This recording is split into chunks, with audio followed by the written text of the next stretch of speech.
Okay, hold on a minute. YouTube's crashing a little bit here. See, let's have a look. Give me a second. I'm still hopefully setting up and things will stabilize. Let's try this. Okay, yeah, it's Give me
Oh dear. Alright, let's have a look. Jeepers, what is it, folks? Hold on, give me a second. Something is really struggling. And let's have a look.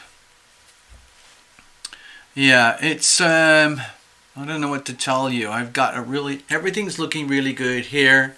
I think what's happening, yes, thank you, exactly, Pat. Oh, maybe one of the prune juice. Apparently prune juice works quite well.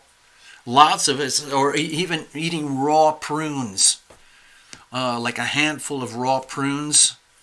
Juicy, lovely, delicious prunes, yes. I've heard that works wonders too. Cheers, everyone.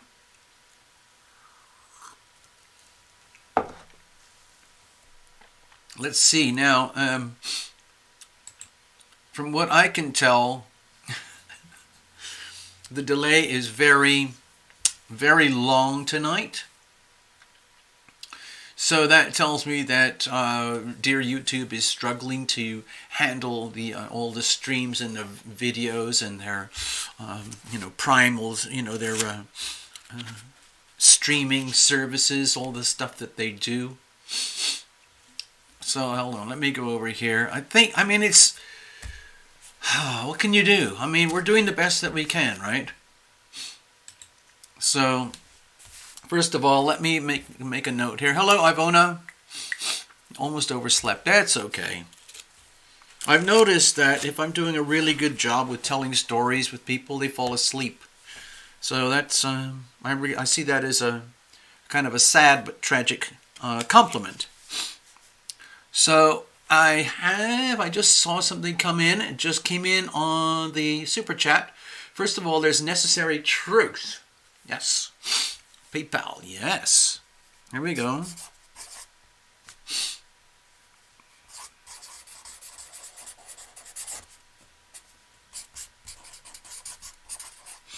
Okay, thank you very much. Necessary truths. So you're going to get your own magic post-it note, of course. Now, I'm probably not going to be able to do a lot of readings tonight because I'm absolutely whacked out. Feeling good, but really whacked out. And Path Traveler, yes, I see that. Thank you. Questions about the eclipse for you. Definitely. Well, I think everything's going to be focusing on the eclipse right now and the massive Capricorn stellium over the next few days. Yeah, so all of that for sure. Oh, dried apricots. Hello, Sarah El Shaiki. Oh my gosh. Sarah, you are the one over in Libya, is that right? Hi, Sarah. I can take maybe 2 more. It's going to be a very, very mellow, short show tonight. I did a lot of, what do they call it? Home improvements today. Yeah, so, cheers everyone. Hold on, I'm very kind of, let's see, what's the word? What's the best word for it? Yeah, so I had to do a lot of home improvements, and it worked. Do you know what it's like to not? I mean, I'm a white American person, and I was born and raised with indoor plumbing, indoor running hot water and cold water, indoor toilets, sinks, indoor washers and dryers, and showers and bathtubs, and all of those things. I've had that since I was a child. Didn't always work that way. I've been homeless a few times, and I've had to do a lot of remodeling on very old houses that didn't have anything, but this is a modern house, and, you know, houses are like people. You know, we need maintenance, and we get old and crusty, and things get bumpy and fall apart, so you have to do the maintenance. Anyway, so I've been doing a lot of that recently, and so I've got that sort of happy, glowing feeling of a job well done. We're keeping our fingers crossed, of course, because you don't know until you know. But so far, all the plumbing work has stood up to the pressure. It's a very high pressure system here in this neighborhood. Right over here, the water pressure is somewhere like 140 pounds per square inch, which is pretty high. And then it drops down to 60 once you get indoors. But I just installed all this plumbing. I did the whole thing. And it can take up to 400 psi, pounds per square inch of pressure. So we're waiting. Or so far everything is holding up. There's no leaks anywhere. But my God, it was spectacular. You should have seen the leaks. Wow. Yeah. Couldn't plug it with the finger. Couldn't plug it with anything. Water everywhere. It's fantastic. Cheers. Well done, Terra Illumination. And I got treated today as well. Remember, I'm doing these things. I did this out of self-interest. I wanted to have a shower. I hadn't had a shower in 3 days. Well, 3 days. And I didn't want to go off to a motel or anything. So I'm all sparkleized, you know. I've got that fresh and showered feeling, you know. I feel like a TV commercial right now. Yeah. You know what it's like? Fresh underwear, fresh socks, fresh pants, fresh shirt.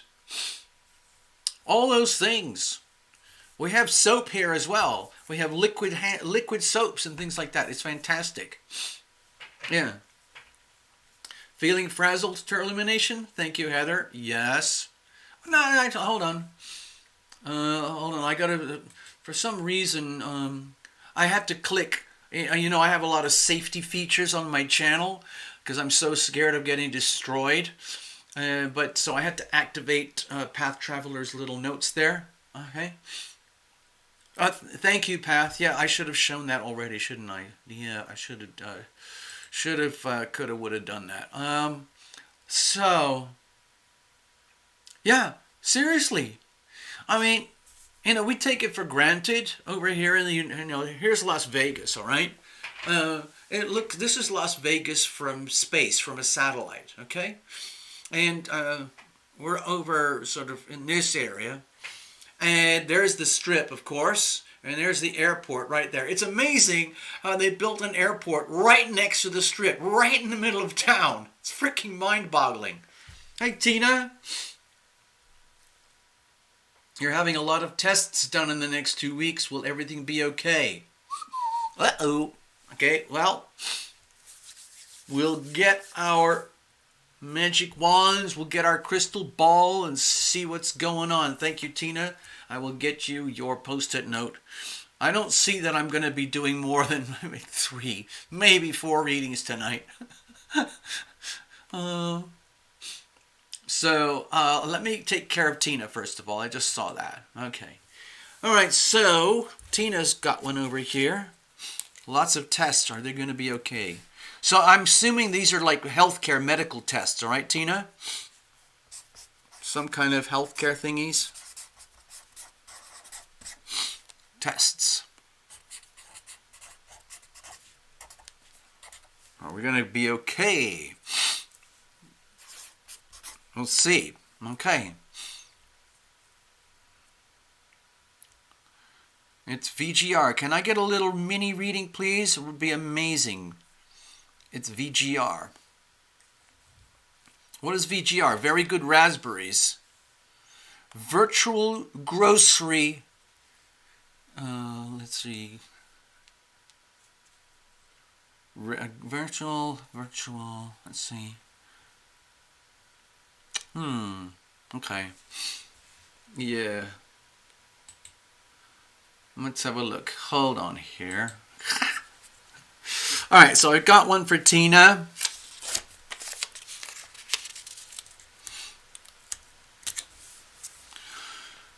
Oh, man. Yep. Oh, it's VGR. Okay, shh. Okay, I won't tell anybody. Hey, everybody. I just wanted to let you know. Everybody, yeah. I just wanted to let you know. Keep quiet about VGR. Don't tell anybody that VGR is here, okay? Everybody, make sure you understand. VGR is here, but don't tell anybody, okay? Uh-oh, Delisha, what's up? Hey, TL, my card is being a douche. I'm working on it, TL. I will book a private one soon. Yeah. I just found out last week that I am in need of a kidney. I want to know if I'll be okay. Oh, Delisha. Delisha, you are at the right place at the right time with the right people right now tonight here on this show.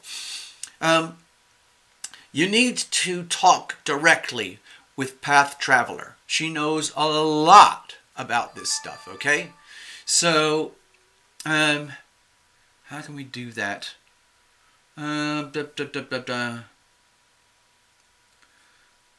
Okay.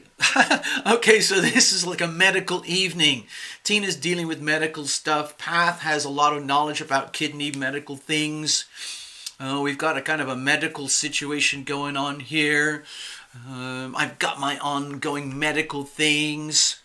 So, yeah. So, Delisha, okay. Well, I'll keep, what I'll do is I'll keep a spot open. Okay, hold on. Gregory's here too? Where did I say? Where's Gregory? Oh! Oh, okay. Oh, all right. Oh, hold on. Stay right there. Stay there. Oh, gosh. All right.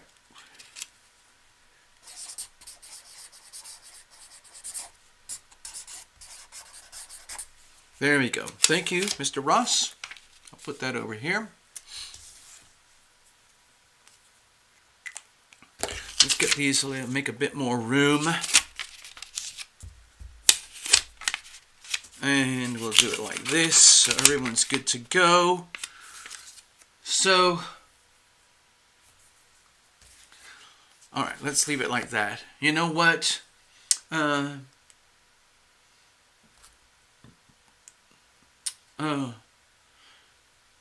Oh gosh. Hey, Path Traveler, dear Path Traveler, can you make it your business tonight to connect with Delicia? Or if you want, hey Delicia, here's another, if you want to keep it a little bit more, private, what you can do, Delicia, if you want to, we can do it this way. You can write to me at alittlebookabout@yahoo.com. Okay, that's my direct email here for TL. And then I will introduce you directly by email to Path Traveler, because Path Traveler has a tremendous amount of experience and wisdom about these things. Okay? Yeah. So Delicia, you're in good hands. Okay? And one of the reasons that I have to be very careful tonight. So Delicia, okay? Hold on. I need to be a little bit careful with my own health here tonight.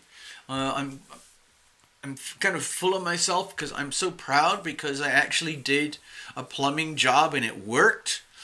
And it was really extensive. And we had 5 plumbers out already to try and diagnose the things, and we went through 5 different plumbers before we came to a conclusion about what to do. And so yeah, I'm feeling like yeah, I think I'm gonna get myself a license, plumber's license. I'm gonna get myself a truck. I'm gonna call it TL Router. Routerlumination. That's what we're going to do now. I'm going to go out all over town and go rotor-rootering. Plumbing will travel. So anyway, I don't know if you folks heard about it, but actually I should probably talk about it. Anyway, hold on. Okay. Here, one of the things I was going to say, I've had to do a lot of talking recently, or I feel like I've had to do a lot of talking, so my voice doesn't feel very strong. I feel very kind of fragile in here, and so I don't really want to do a lot of readings tonight. I would love to, but I'm probably just going to leave it as what we have right now. And Delicia, don't worry about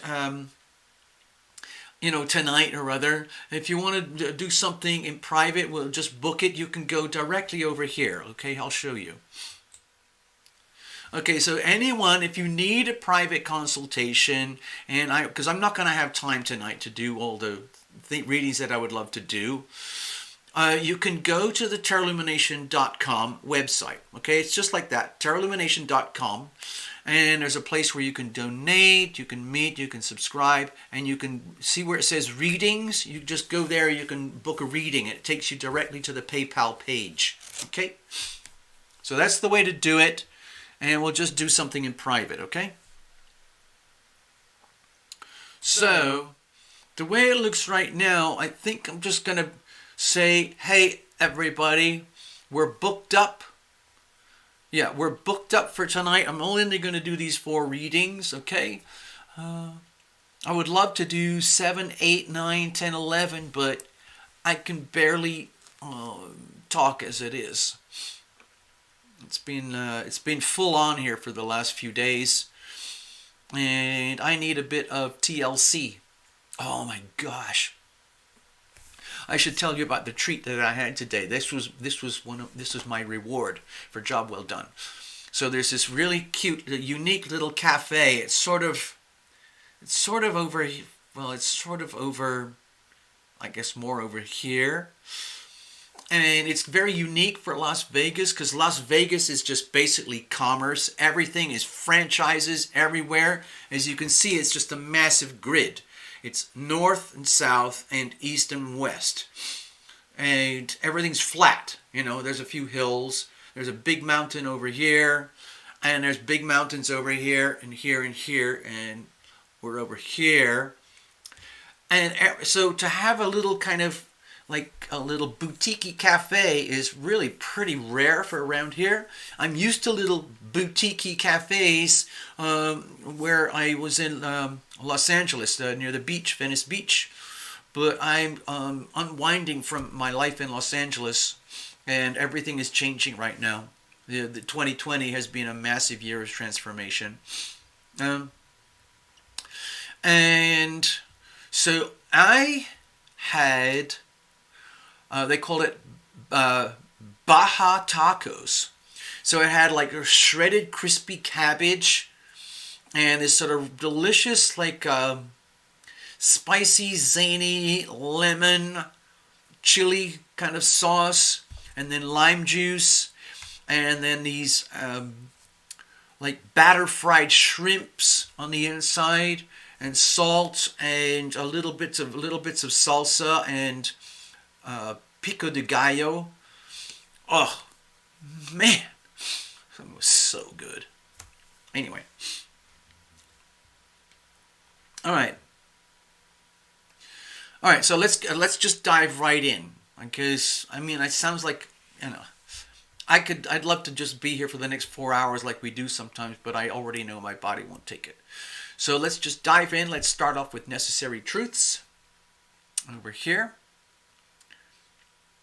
Oh, you know what? I should do an astrodoodle really quickly. Bear with me. I will do an astrodoodle, and we will get this thing all set up, okay? Give me a moment, because it's important stuff, all right? All right, so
All right, enough of that. So, here we are. Let's have a look. Okay. Right. Cheers, first of all.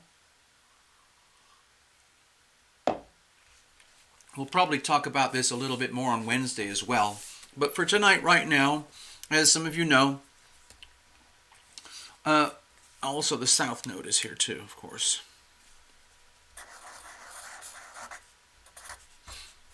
So, here's how, this is what it looks like. This is a Tarot Illumination Astrodoodle for today. And really for the new moon eclipse, okay?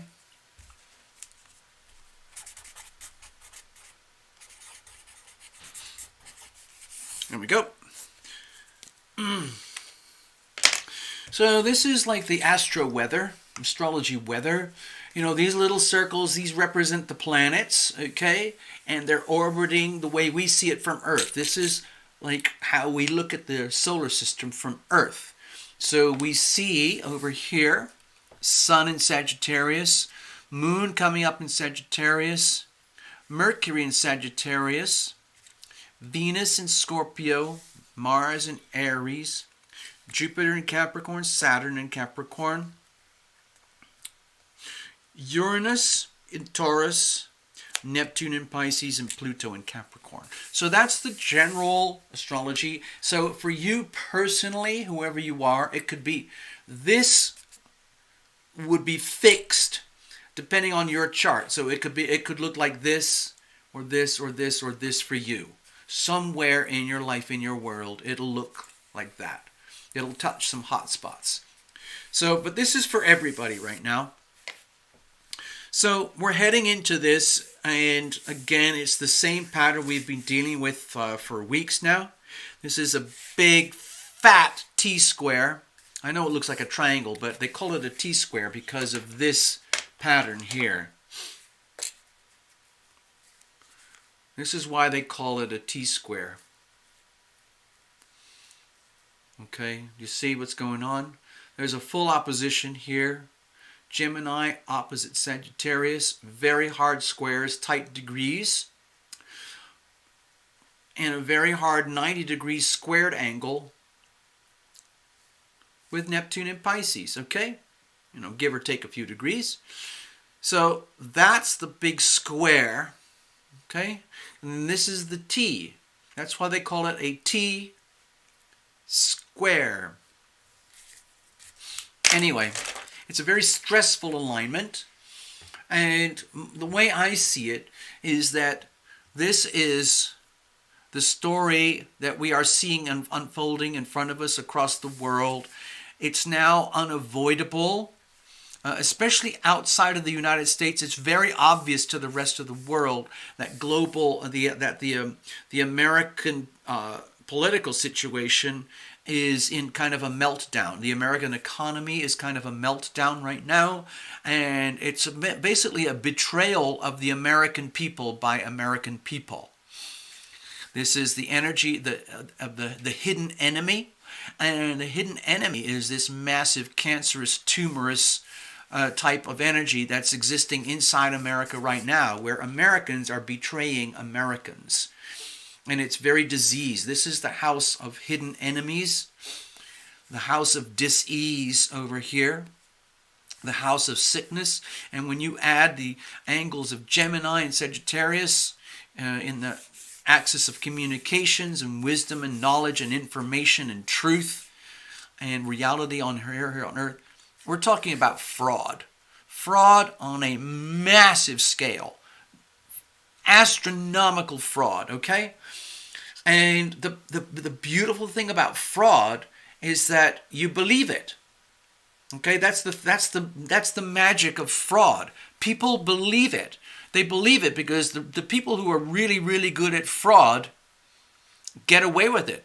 Because they're experts at fraud. They know how to betray, deceive, lie, manipulate, undermine, psychologically, mentally, physically, financially, emotionally abuse people at the same time that the people don't even know it's happening. But it is happening in the United States right now. And that's how I interpret this energy here on the global scale. But you could apply it to the individual as well. Where are you coming unglued? How are you betraying yourself? How are other people betraying you? How have you been betrayed? And so on and so on. Anyway, let's move on.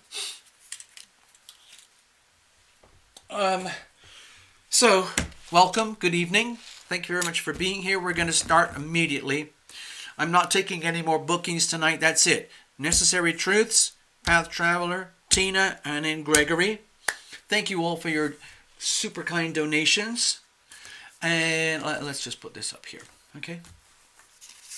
Oh, by the way, I was going to mention something else. Hold on, hold on, hold on, hold on. Stay there. Don't go away, people. Okay, sorry. I got to go take care of little Bubba. Give me a second. All right, give me a second. Oh... No, I can't. I have to just keep going. Sorry, folks. All right, so here's the other thing that I wanted to mention.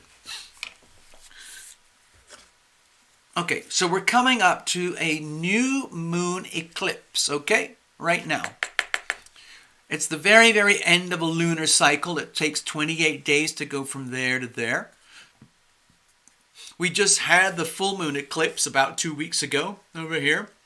That's when the exposure of fraud on a global scale, the scandal of what's happening in the United States, became evident across the world.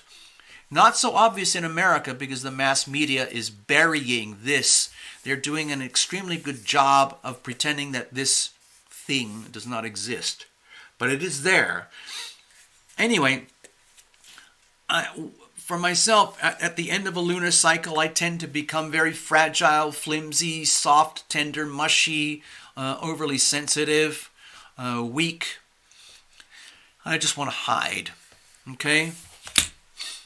Hold on, I'm going to help you there, Delisha. I saw that. Hold on, give me a second. All right. So, it's very interesting because we got a whole cluster of crazy stuff happening in the next few weeks or so. Just we'll talk about this more on Wednesday, but okay, we got the eclipse coming up tomorrow. I'm not sure exactly the hour, but the moon will conjoin the sun. So I'm taking it very, very, very gently, okay? Then we come out of that, and within a matter of hours, the moon will be over here in Capricorn. Wow, holy jeepers. Oh, Goddess. Oh. You know what, Goddess, what we should do? You're very, very kind, Goddess. What just happened? Oh my gosh. So, hold on, I'm kind of like flabbergasted by the donation there. Thank you, Goddess Dragon Tarot Tribe XOXO Goddess Girl. Thank you. What I think we should do, Goddess Tarot, we'll just do a private reading, okay? I honestly can't handle any more tonight. So what we'll do is we'll set up, we'll get in touch. So if you could write to me here, alittlebookabout@yahoo.com, we will book a private one-on-one live session, just like this. So this is what we're dealing with right now, okay? New starts, new beginnings, no going back, evolutionary gateways, remember? It's happening right now. And then we're coming into the moon over here in a stellium. 4 planets. Moon, Pluto, Jupiter, and Saturn. Very, very, very, very tight. Okay? This is a really tight, powerful cluster. So whatever that means for you, we can figure that out another time. We'll probably talk about that on Wednesday. And then, a few days later, we come to the solstice around the 21st, okay? And so on. Wow, thank you. Thank you so much. Oh, God.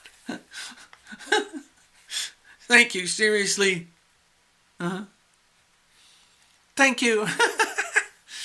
Well, Capricorns, you're under a lot of pressure, okay? Let's just face it, and you've been under pressure for years, but we're reaching kind of a culmination point right now. And very, very soon, starting at the end of the month and early next year, 2021, weeks away, literally, everything's going to change. All the vibes are going to change radically. There's going to be like a frenzy of what I would call new developments in global attitudes regarding the Aquarian theme. We'll talk about this on the Wednesday shows. But anyway, we're going into a big swirly like blender full of astrological events over the last few weeks and into the next few weeks. Okay, just so that you know. Anyway, we're going to refer to this for the readings, but right now let's get on with your readings, okay? Because I have very, very little left inside of me in order to do this, so we have to do it properly. Okay, I need some refreshment. Stay there. If you would like to just hang out for a second, I'm going to go get a glass of wine. Cheer myself up a little bit, even more. So it sort of sounds like this. Give me a second.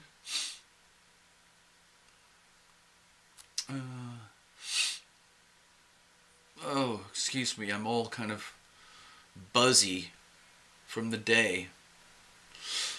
Okay, I'll be right back. I'm going to go get myself a little beverage. Just stay right there, and we're going to start off with necessary truth. Whatever the messages may be. Path, Tina, Gregory. All right, let's have a look.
Back.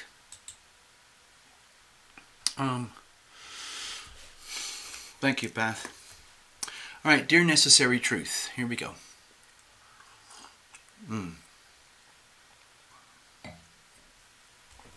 There's a little mascot watching over me, making sure that I'm going to be okay. It's over here. This little fellow has been by my side for about a week now, making sure that I am okay, constantly watching just to check in case anything's wrong. It's just like, hey, TL, don't forget, listen to your own words. Love thyself, okay? Got it, TL? Okay, I'm just saying, we can't afford to lose you, okay? I need you just as much as you need me, and so I'm just letting you know. I'll be discreet. Don't worry. You won't even know I'm here. You'll hardly know I'm here. But if I have to, I'm your invisible friend reincarnated now. If I have to, I'll give you a little tap on the shoulder, okay? Just to let you know, hey, it's okay. Pay attention, or look over there, or look over there. Just be sure. Rest assured that you are guided, you are protected. Okay? There we go. Thank you so much.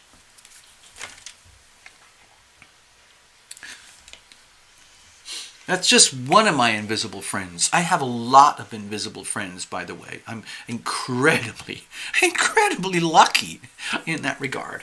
All right, so let's have a look. Okay. The other day I was feeling really sorry for myself for all the different things in my life that went wrong, that go wrong, that are just wrong, that don't feel right. But then I cheered myself up. I had a good conversation with a dear friend and cheered myself up, and now everything's great again. So let's do it like this. Dear Necessary Truth, gather yourself, you know what to do. Actually, you already know what to do, so let's just do it like this, okay? All right, let's have a look. Cards are already well shuffled, but we're going to keep going anyway.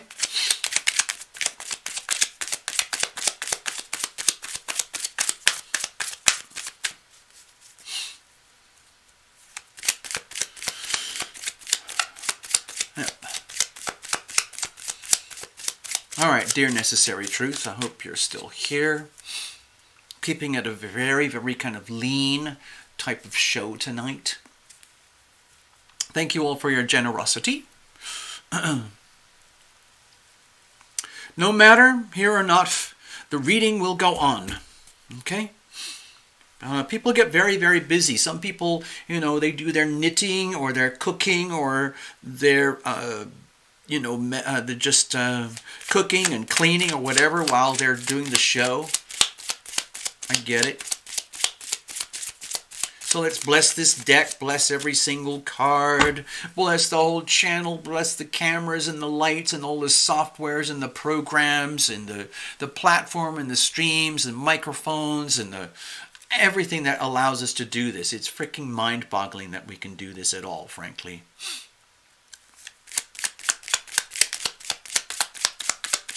All right, Nikki, let's see what kind of messages we have for you. Let's see. Necessary truths. Yes. Well, I think truth is necessary.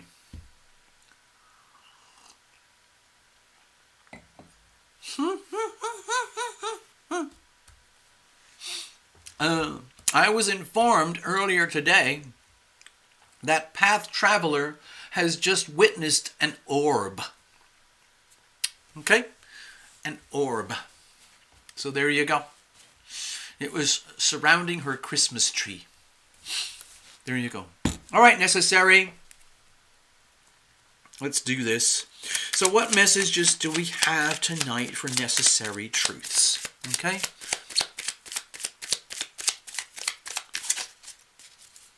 I don't do reversals. I'm not doing any oracles. We can get really fancy if you want to.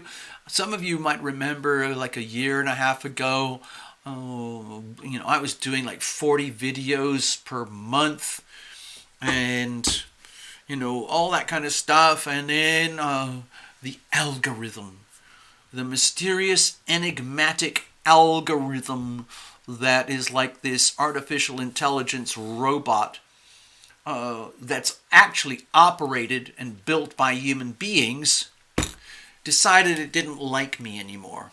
So we're operating under a penalized system here, but we're still here. It's frankly a miracle we're still here at all.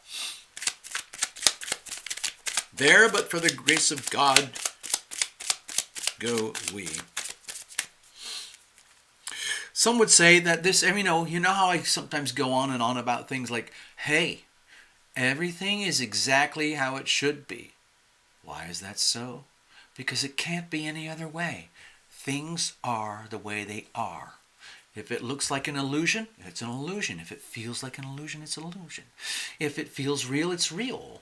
If it feels real, but you know it's an illusion, then it's an illusion. And so on and so on. Things are exactly the way they are. If you feel like you're coming unglued with these eclipses, that's what it is. If you feel like you're getting an evolutionary leap, then that's what it is. If you are seeing yourself coming unglued, then that's how it is. If you are sensing deep, ominous fear of the future for you, then that's how it is. If you're sensing remarkable, uplifting joy and radical new advances in humanity, then that's how it is. All right. Let's see here.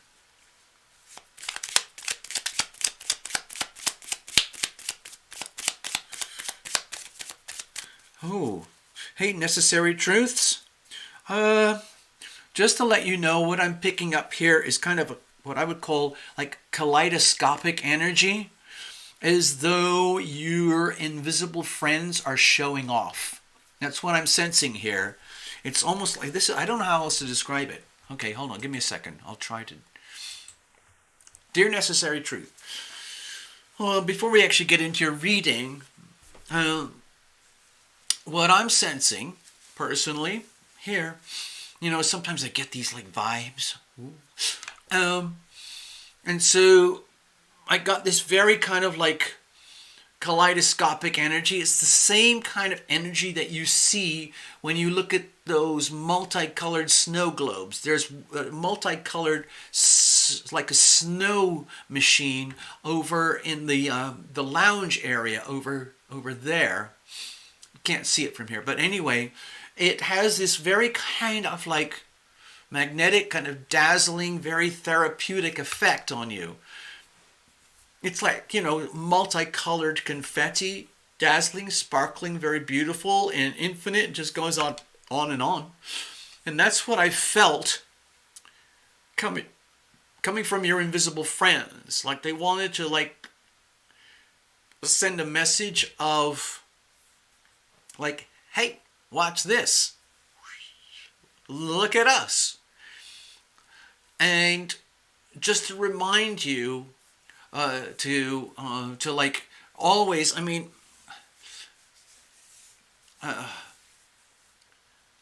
guess to stay in the positive in this human existence. Okay, Necessary Truth.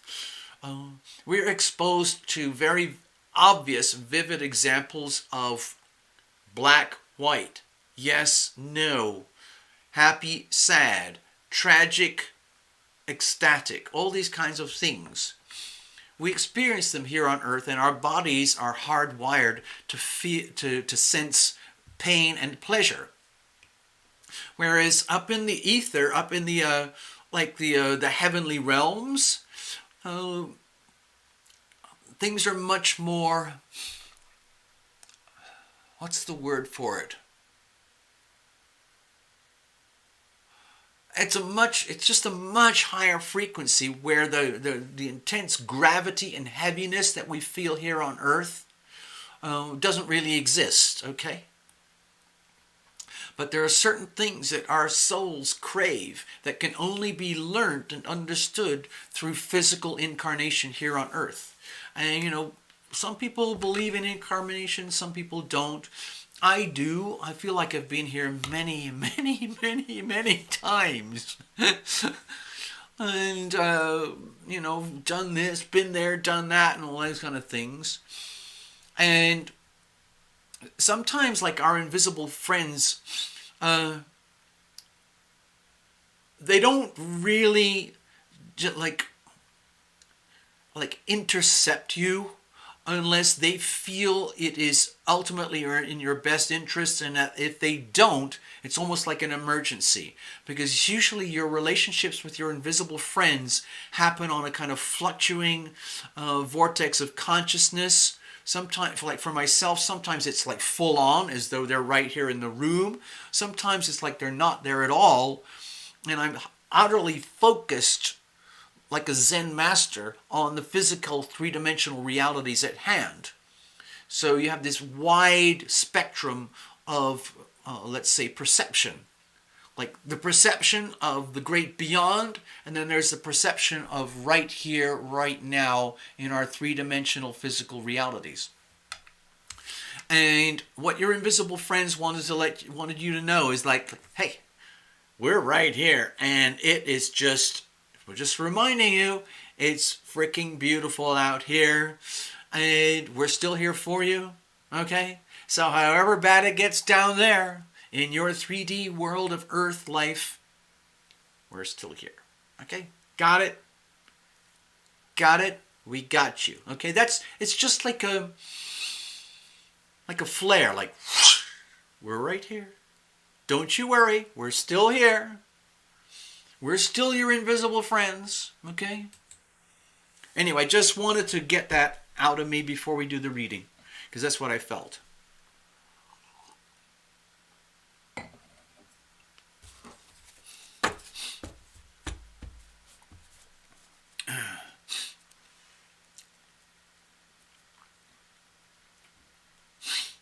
All right, so let's have a look. So this is kind of an exceptionally powerful new moon eclipse. You may or may not notice. It might just feel like just another day for you. But it's significant. Okay, so Nikki, you're probably already feeling it in your physical life. Okay?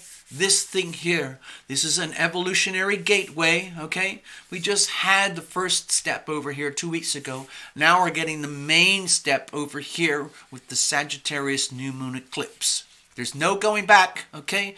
You are being projected, elevated into a higher vibrational frequency of life, okay?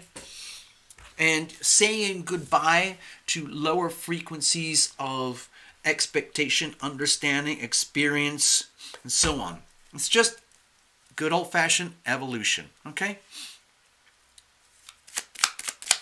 So what kind of messages do we have for you on Necessary Truth? Given what I was just talking about with your invisible friends, just reminding you that they are here for you. Let's have a look. Okay, so now we're starting the show for real. Here we go. Well, it's a show. I guess you could say this is for entertainment purposes only. I have to say that, legally speaking. But I take this stuff seriously. Okay, here's the situation. Here's the challenges. Here's how we're going to handle it. And let's have a look at the weather for you. So we had the Four of Cups here. My feeling is that this is very much to do with the sense of farewells and what can happen when you go through evolutionary leaps. Okay? So at the physical level, physical reality in our three-dimensional lives, we have this perception of time. Let's say this is the moment of birth here at 0 time. And this is like up to age 100, okay? And this is called time. We call it time.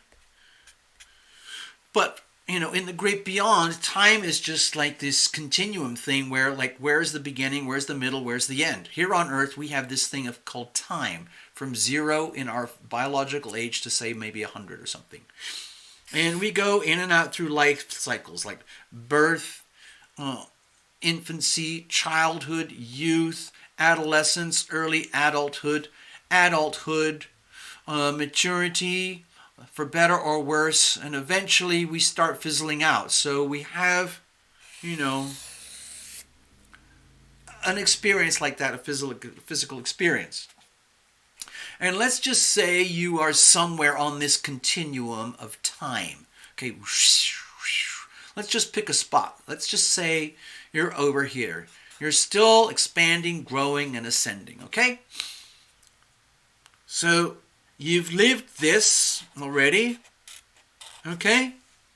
And now you've reached this moment of the Sagittarius new moon eclipse and the profound changes that are going to be happening over the next few months. And you're going to be facing a new reality. It's still you, okay? Okay, necessary truth. It's still you. That's still you in the mirror. But everything has changed. All of this is changing. And so we're starting all over again. New moons, new starts, new beginnings from over here till whenever. Till the next evolutionary leap of eclipses. But right here, right now, Let us mark this moment in time. Okay, let's call this like ascendance.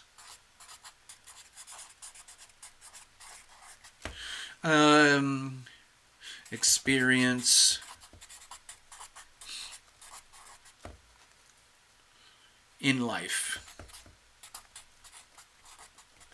Okay, so that's this axis over here, that's this axis here. So we have a graph of axis of time relative to the ascendance and experience and evolution of life, okay? And let's just say, for the sake of argument for this reading, you are here at this very moment in physical 3D time, okay? And you happen to be hanging out with Tarot Illumination right now at this very moment in what we call time.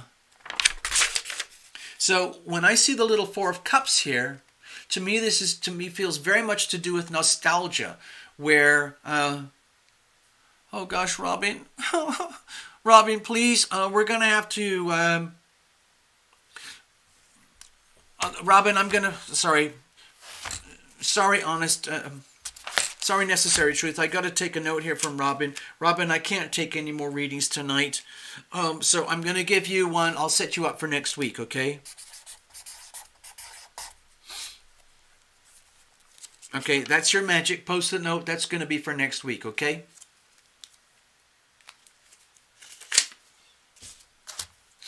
Can't handle any more tonight. I'm very fragile. I'm only doing 4. 1, 2, 3, 4. Okay, so let's just say you're here, okay? I know I'm putting an awful lot of interpretation into one tiny little card, but the way I'm seeing it and feeling it for you, Necessary Truth, is that you're at this point of maturation, evolution, ascendance, and experience in life where you're starting to see and get a very, very vivid look at this part of your world. And you're seeing like, oh my God, there's so far to go. We still have so far to go. Oh my gosh, how am I going to endure? And then it's like being on an epic journey, okay? Think of the Sagittarius energy. Epic journeys, adventure, ascending, constantly seeking new wisdom, understanding. So you're at this moment where you take a pause, okay? The new moon energy, okay? The new moon energy can be very, very, very, very, very subtle, quiet, very like muted, like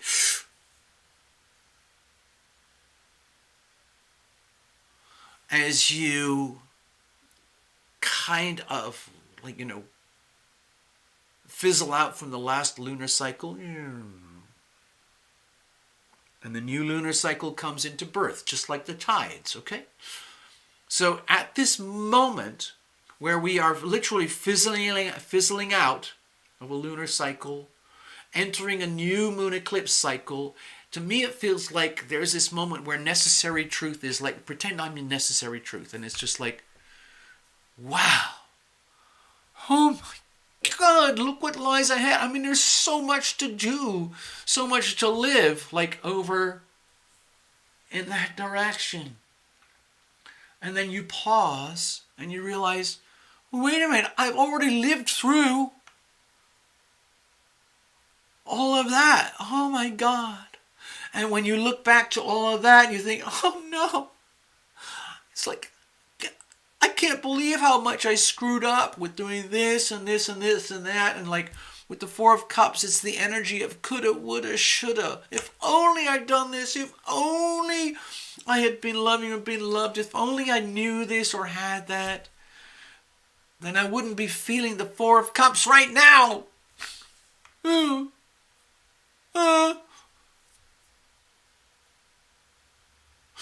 Which is understandable. But I am here to remind you, I'm your reader for tonight. Oh, you paid good money and now we're here. The Four of Cups is, remember, energy flows where attention goes.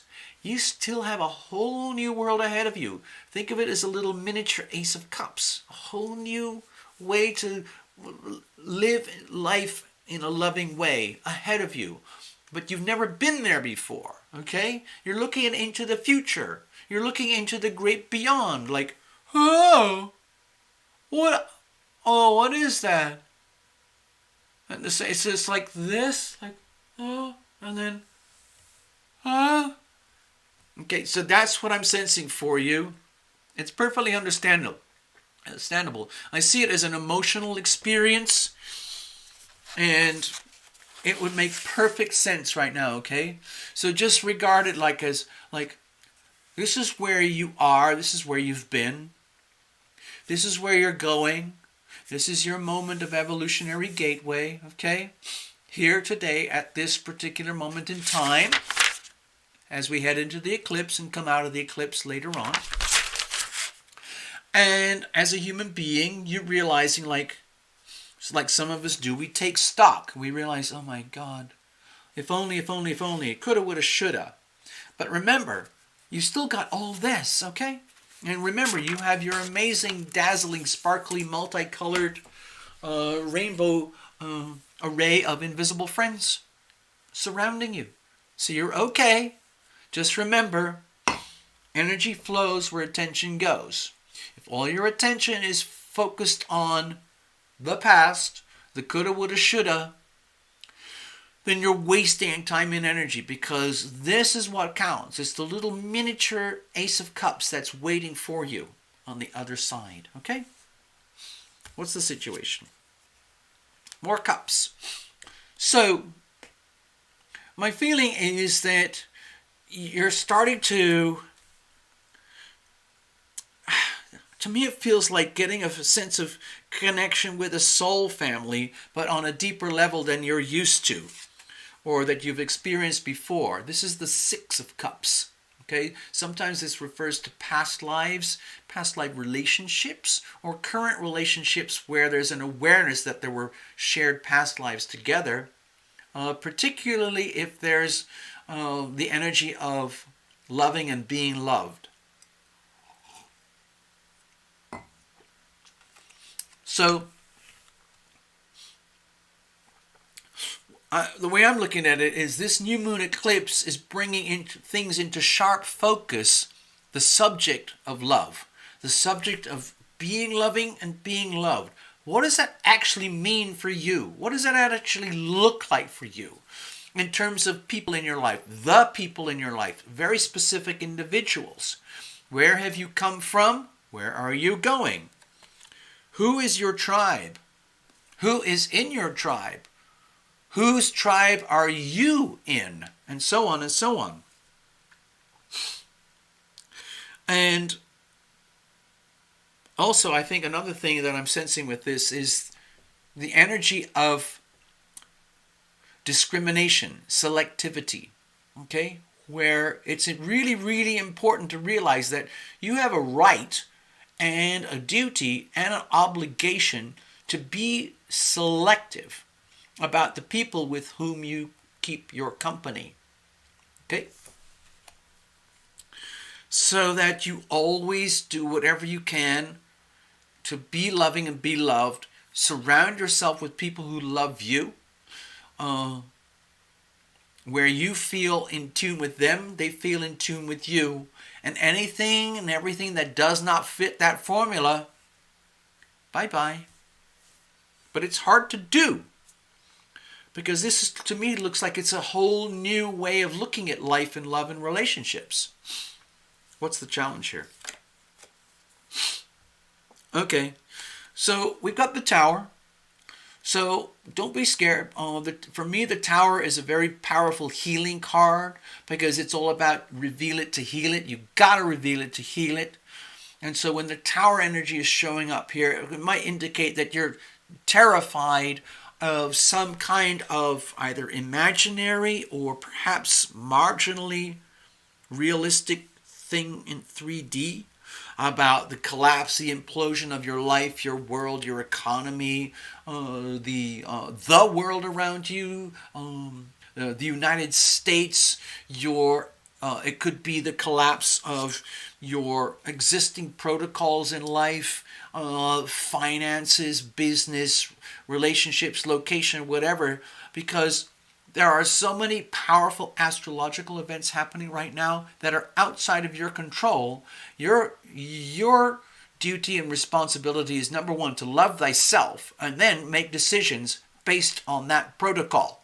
So, if you feel as though there are like rumblings, deep rumblings in your life in the world where things that you took for granted as stable and secure and safe and established, and those were the rules of the road, and you're seeing that it's all kind of like falling apart, it's like the worst thing you could do is fight it.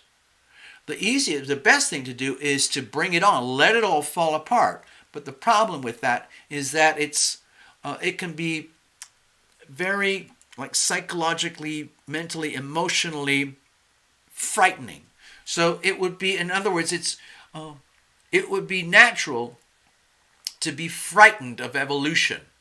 Evolution, by definition, means you're looking forward into what we call the future, where you've never been before, where you have to adapt, change, evolve, modify yourself in order to thrive, in order just to survive.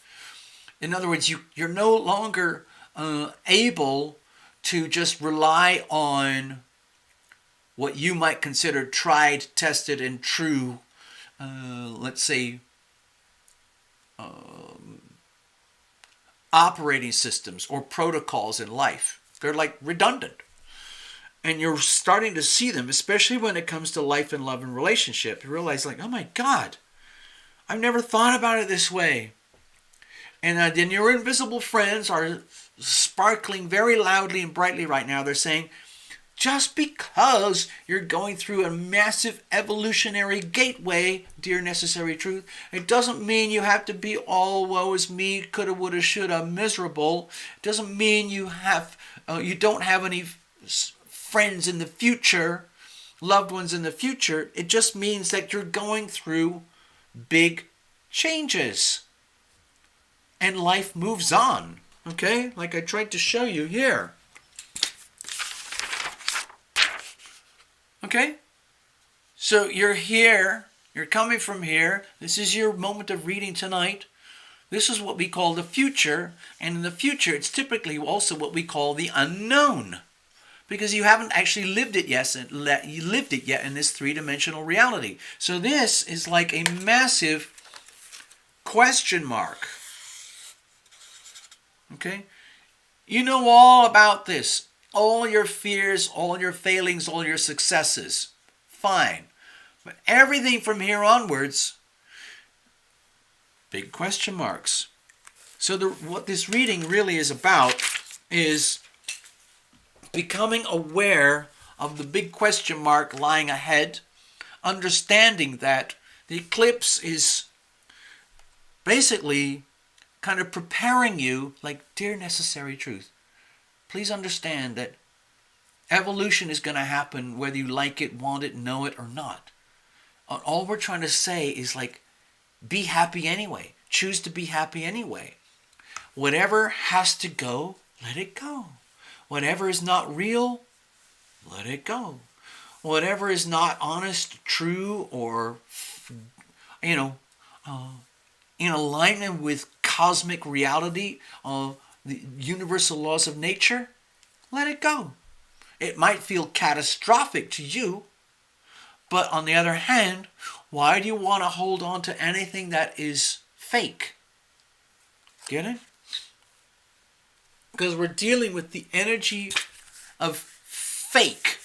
You don't need that. You don't want that. You want reality. You want the good stuff.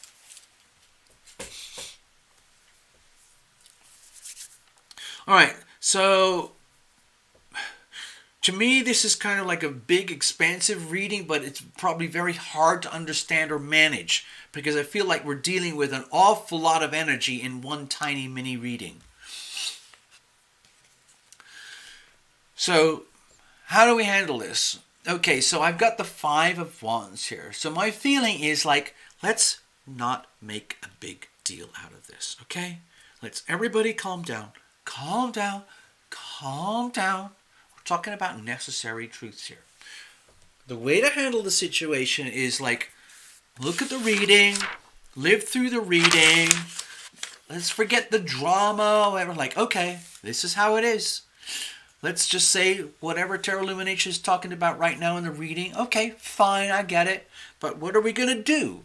Okay, what now? What now? What now? Okay, the past in your life as you know it has all sorts of things like experience, protocols, expectations, standards, belief systems, history.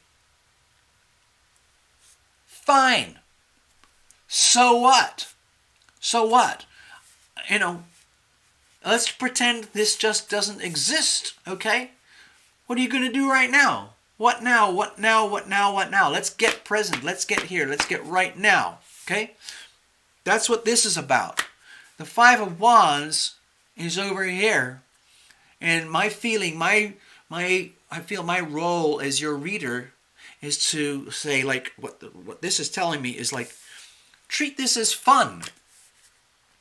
Treat this evolutionary gateway that we're dealing with right now, for all the maybe the tragic parts of it, the sad parts of it, the catastrophic parts of it, the tumultuous, uncontrollable changes that are going on. Just treat the whole thing as a freaking game. Treat it as an opportunity to learn and grow and, let's say, show your strengths, show your skills, learn from being in a state of benevolent competition between yourself and the forces of nature that surround you. It could be relationships, finance, jobs, locations, concepts and beliefs. All of these things are coming at you, and they are changing. And the question is, how are you dealing with it? You're going to deal with it just like athletes do.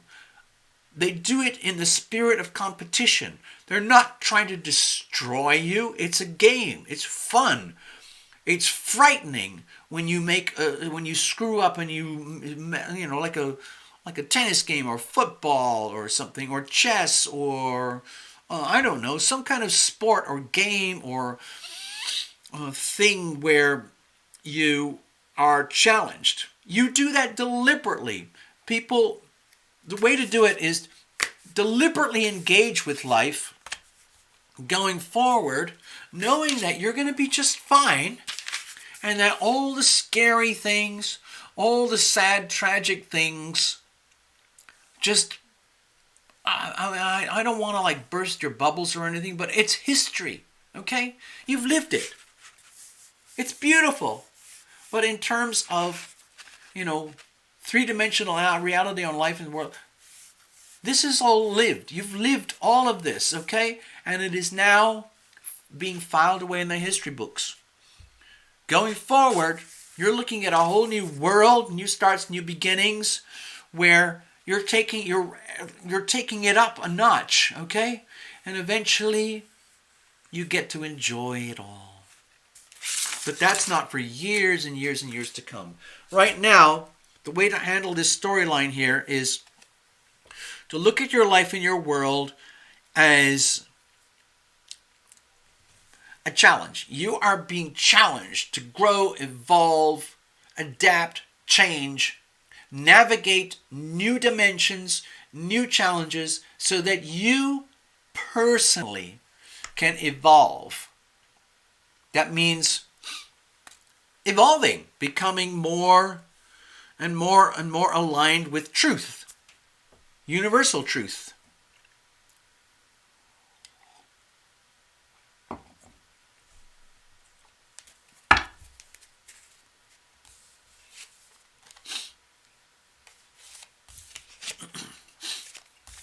All right, Path, you're up next.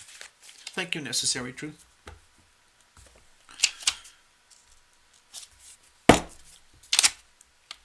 Got Tina over here. Got Gregory over here.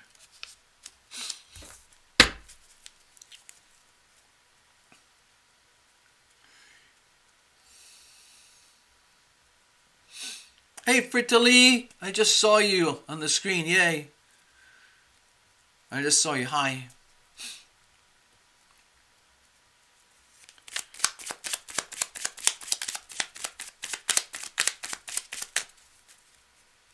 All right, Path. What's going on with the eclipse and you? I think I saw some notes. I mentioned something about Path Traveler is like what's going on here with these photographs? What are these orbs? When I saw the images, because I don't know too much about orbs and things. I have had personal experience about orbs and spirits. So just to get everybody on the same wavelength here. I know what you're talking about, Path. I know exactly what you're talking about. I saw the images. I understand why you're concerned. What the heck is going on here? When you see these kind of like inexplicable, like magical images in your photographs, and yet with your bare eyes there's nothing there. And sure, you have these things like lens flares and digital anomalies, okay, and so on. And then there's all the people who believe in aliens and all of that kind of stuff, and ghosts and spirits and plasma and ectoplasm and all of that kind of stuff. All right? I have plenty of experience with, let's say, ghosts, spirits, the ether, the great beyond, my invisible friends. And I am at a kind of to me, it's just stuff that I take for granted in my life. And it's just kind of an ongoing thing with me. But for some people, it's very disturbing. So, I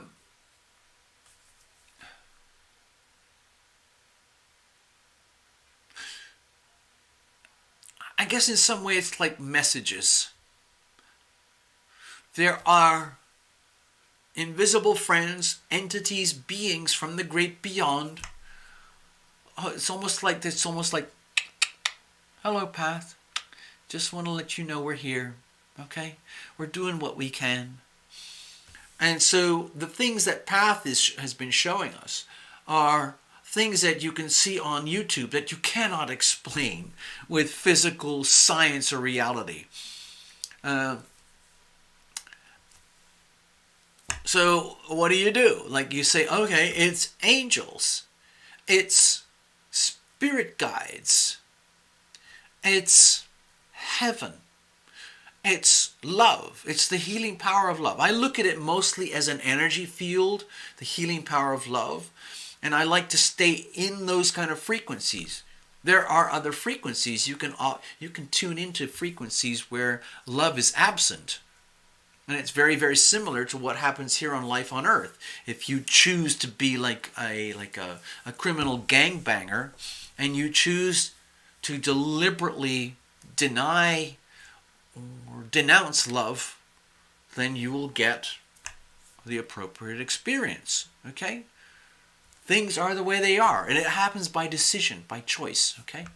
I like to stay on the sweet side, so I do it by choice. Anyway, let me get back to your reading. Okay, what I was trying to say is that you've got questions about the eclipse. You sent me a photograph, and I saw it, about this beautiful, I guess you could call it an orb, an aura. And normally I would say, oh, that's just a trick of the light. That's just, some kind of weird thing with the lens or whatever. And maybe so. But I also know, Path, from personal experience, that I have been in the vortex and shared energies with spirits, and it's been captured on camera. And the only way you can explain it is that there are spiritual energies out there. That's the only way you can do it. Because you can't explain it through the technology, the cameras, the lighting, or anything. And so I'm used to that. But Path, the thing is, I know you're already used to it, but it is kind of spectacular when you get a validation. when you get these validations, like just like what we had with Necessary Truth. That's what I felt earlier with her reading here. This like beautiful, sparkly rainbow energy of like one of those confetti crystal sparkly multicolored balls. So for you, Path, it's almost like a very similar story, but what you witnessed is what you're calling an orb. This beautiful, inexplicable imagery captured on camera. And it can't be explained any other way. So it's kind of cool. I was reading a few things about how in the next decade or so, there are going to be technologies available to probably mostly like rich people, where they can actually experience what it's like to have extrasensory perception above and beyond our physical senses. Like human beings, our visibility with eyesight is designed in a very narrow spectrum that we call visible light. But there are lots of other electromagnetic frequencies that are beyond light, that there's X-rays and microwaves and so on and so on. I mean, we can't see them. You can get a glimpse of it with your pituitary, okay, which is kind of like an ESP sensor in your body. But in general, human beings are designed to operate here on planet Earth with the physical sensory systems that we have in place already.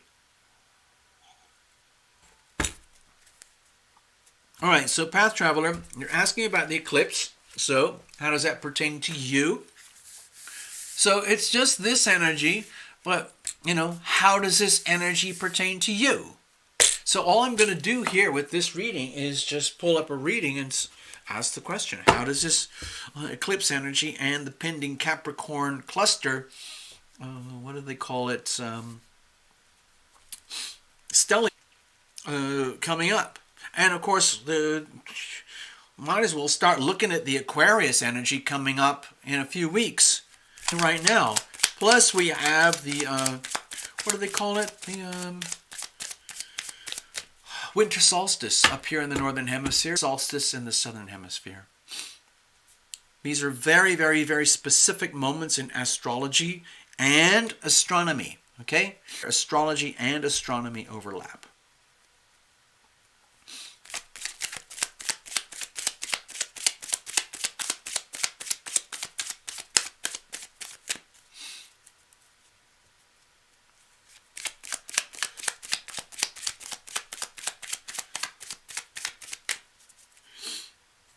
Some of you, if you've never been here before, you need to know that Path Traveler has been with the channel for almost since the beginning, okay?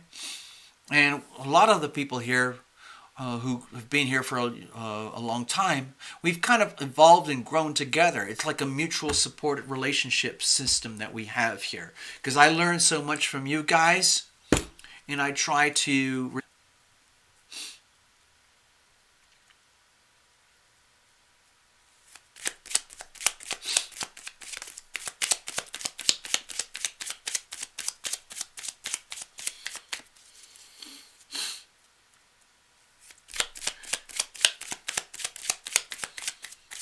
Okay, Path, this is going to sound a little bit silly, but this is what I'm sensing over here. It's like one of these, I don't know. Have you ever heard of Tintin? The Adventures of Tintin? Hergés of Tintin? Tintin is a French comic book hero. I think it's from the 30s, 40s, 50s, and 60s or something. And he was... his name was Tintin. And he would always be going off into his new adventures. Always going into where uncharted territory. Like modern day stories would be like Star Wars. Like, oh my God, what's this? We're going to go here. We're going to go do that. Oh, what just happened? Blah, blah, and all that kind of stuff. So I got that kind of feeling here for you right now. It's time, and it's also because of the notes that you wrote. So for you, Path in particular, It is literally time not only for you to recommend it to other people, it's time for you to buckle up. Okay? Get strapped in and get ready for the ride. Okay? As far as I recall, there's a strong Leo energy with you. And guess where we're heading? We're heading into an energy of opposition. The energy of opposition is just like literally like this. Face on one, like a very intense video game. We're heading into a period of Aquarian energy starting in a few weeks. Okay? And that energy is, the Aquarius energy in astrology is opposite the Leo energy. So it's almost like it's challenging you to really like you said, buckle up, get in gear, put your driving gloves on, stay acutely focused, make sure you manage your energy extremely well. If you're feeling tired or challenged or stressed or sad or depressed or confused, that is a very, very important thing to acknowledge. You don't want to ignore those energies. Anything, like if you have like a meter, like a health meter, an activity meter, like it's very important to stay optimized. Like if you realize like, oh my God, I'm running out of confidence, I'm running out of momentum, I'm running out of perceptions, I'm running out of computing power. Whenever you're feeling just the slightest levels of like where you're being challenged, it's very, very important to take a break, to take your foot off the gas pedal, okay? Because the Aquarian is really strong, and it's going to, my guess is that it's going to kind of like lure you into wanting to live life like this. Imagine you're driving a car, instead of just driving a car,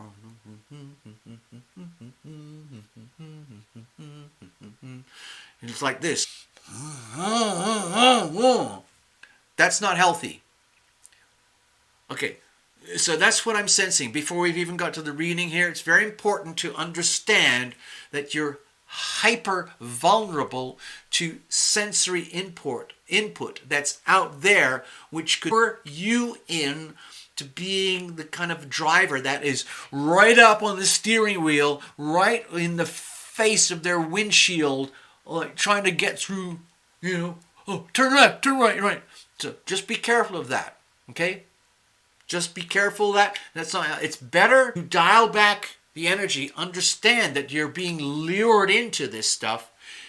The healthy way is to understand that the lure is out there, like sucking you in, and it's better to store power, like you say, stay in your lane, stay in your power, and just dial back a little bit. And if you have to slow down, take the foot off the gas pedal. If necessary, put the brake pedal on.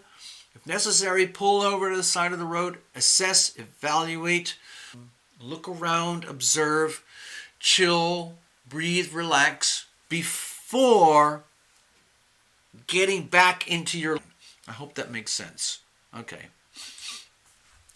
So all of that just came out before we even pulled a card, but I felt it very strongly, so I felt I had to share it. Okay.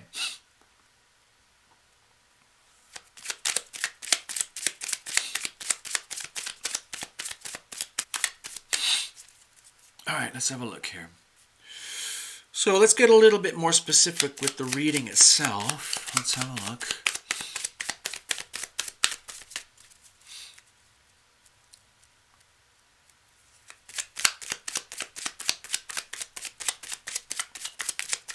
Love Triber just shot something on the screen there, chat. I just glanced over to the chats. The chats are over there on the monitors, and I just saw Triber.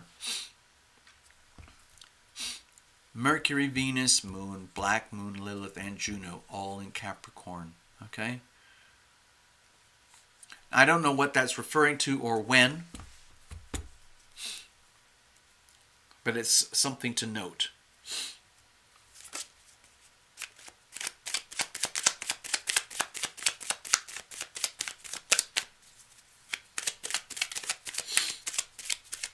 All right, let's have a look here. All right, Path.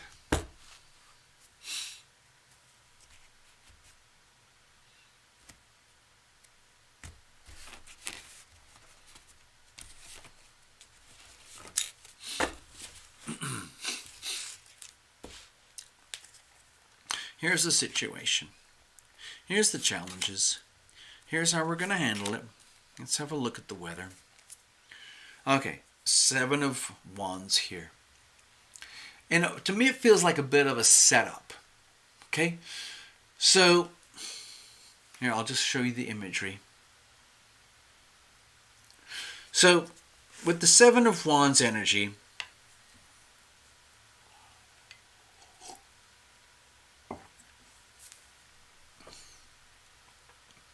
let's just rewind for a moment of what I was talking about before we actually got into the eclipses are coming up for you and all that.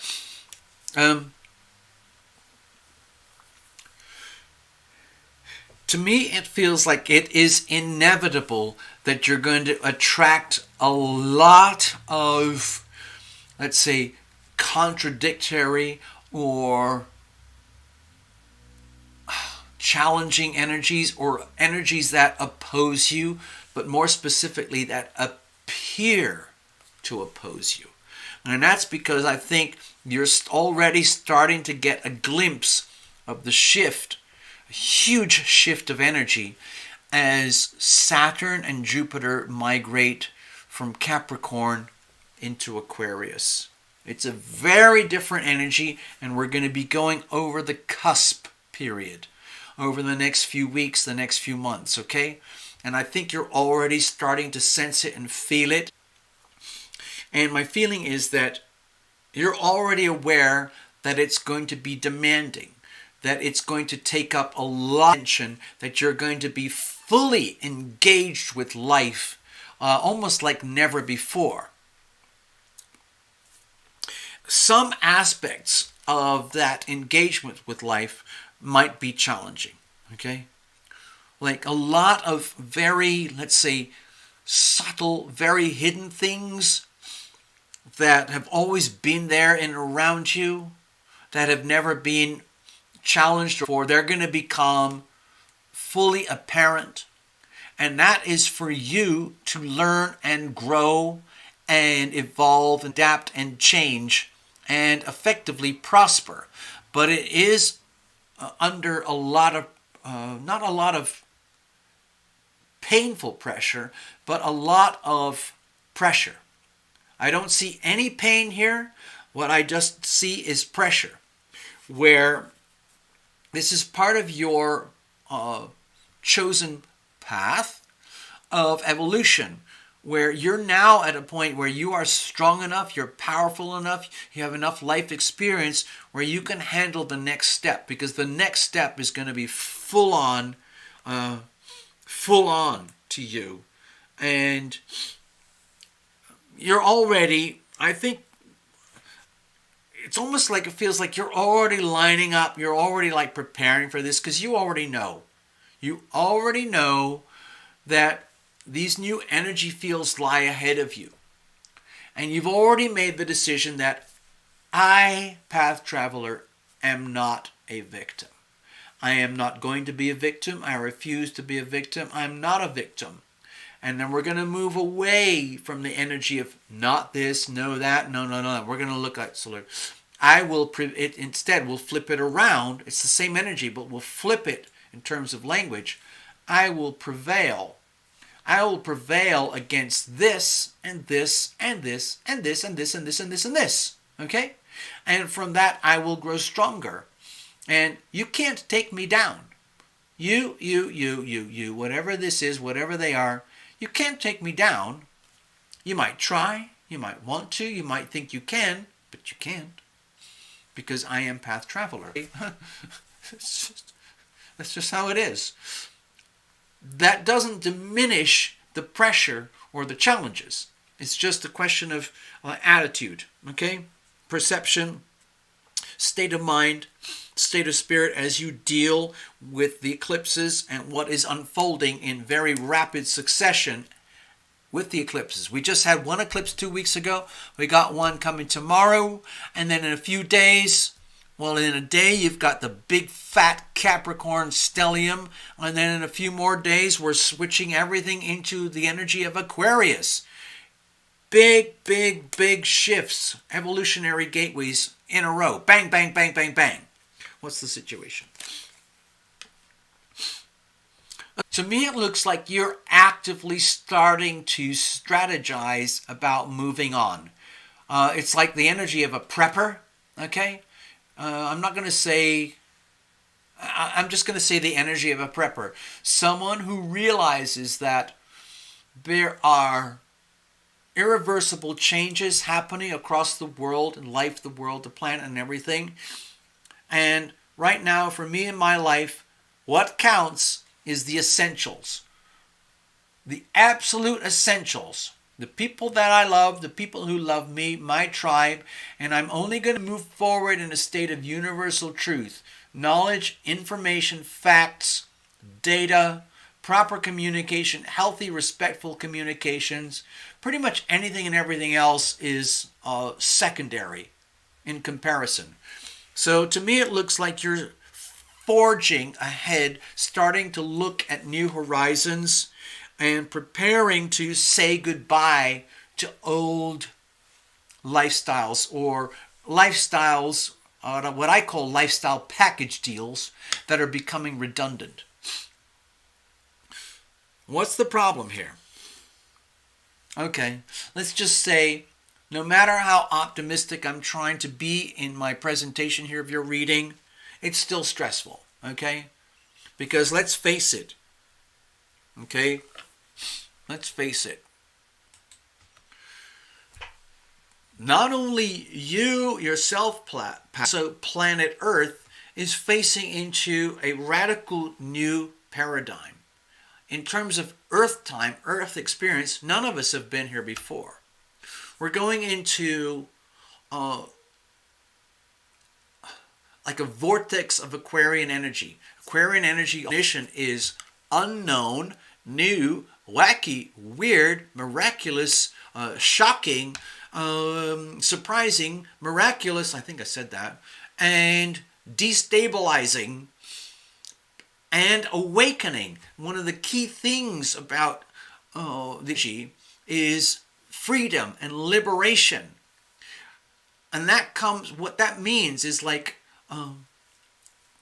shedding, the shedding of shackles that perhaps we hold dear, like shackles to do with money or materials or things or finance or relationships or concepts or belief systems, where you realize, my God, there's whole new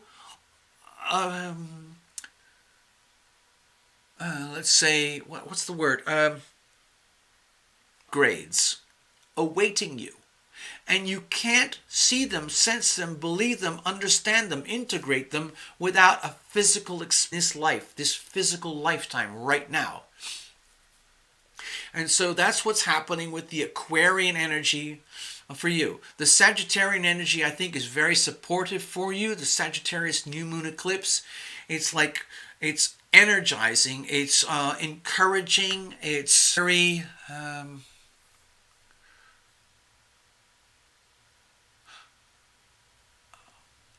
it's not okay. Language.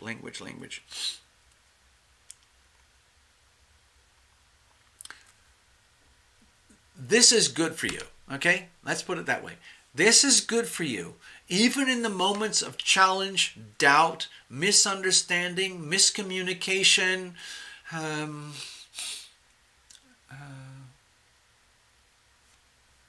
inability to digest or absorb what's happening. It's still good for you. It's an incredible opportunity to learn, grow, adapt, go bigger, go wider, and see everything from a much bigger perspective. It's like, if you look at the Sagittarian energy, think of it as adventure. Imagine you're going on the adventure of like hikes or hiking. And let's just say somebody comes into your life and says, hey, come on, Path, we're going to do that. It's going to be awesome. It's going to be great. And you're like, well, hold on a minute. Does that mean we're going to kind of go in this place or that place? Or do I need anything special? Do I need extra warm boots? Do I need snowshoes? Do I need survival pack? What's going on? And the energies around are saying, about it, just get on board. Come on. And you're like, oh, no, I don't think so. I don't know if I can do this. I'm already pretty awesome as I am. Why should I bother? I'd have to go to the next level. And then the eclipse energies are like, Path, this is why you're here. Come on. And it's scary. Sometimes it's very scary. That's what I'm sensing here. It's like very scary. Like when deep down at the soul level, you know everything's fine. You're going to be okay. You know who you are. You've already done so much work on yourself and challenged to go to the next level. And the Sagittarian energy is very kind of big and bold and adventurous. But that's also very scary because it can trigger fear and anxiety of like, what happens if I end up doing something horrible, just like what happened a few years ago or a couple of lifetimes ago? I don't want to do that anymore. I've done that. And then the Sagittarius new moon eclipse is saying like, oh, come on, Pat. It's not that bad. Don't worry. This is all new. It's all new. It's new for everybody. And then you're like, I don't know if I can take this. It's too much. And then, no, it's not. You can handle this. And that piles up as what you would experience as stress. Okay? Just stress. Like it's all just too much. There's just too much information. Information about finances, politics, economics, just information in general, truth, fraud, what's real, what's not real, who can I trust, who can I not trust, and so on and so on. Like, oh, it's all too much. Too much. It's understandable because the energies that we're facing right now are really super compressed. And to me, it feels like it's squeezing you. It's really, really squeezing you. Now, Path, you already know you can handle it. But it mean that you don't feel the stress of evolution, change, adaptation, growth. Okay? It's almost like it's too much too quickly. Understandable. Because it is a lot and it's happening really quickly. That's what I'm talking about here. Okay, give me for reference, okay? What's happened in the last few weeks? What's happened in 2020? What's happening in the few weeks to come, and what's happening in 2021, it is a lot of planetary shifts which we feel as intense evolutionary leaps. Okay? It's almost overwhelming. I mean, you just have to look at the world around you. 2020, as we already know, has been a monumental year in terms of human history. Not just in the last few decades, but I'm talking in the last few thousand years. But you're here, Path, alive, living this. You're here for a purpose, and it's to live in this thing now with the rest of us, okay? So how are you going to handle this? See it as a moment of radical liberation, okay? The energy that is coming, and it's going to be coming in big time.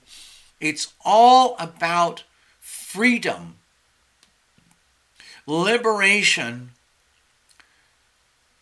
being released from the shackles, I think psychological, mental, emotional, spiritual shackles that have been imposed upon humanity by decades and centuries of abuse from the powers that be, where there's enough people in humanity who are realizing, like, my God, this is a massive fraud.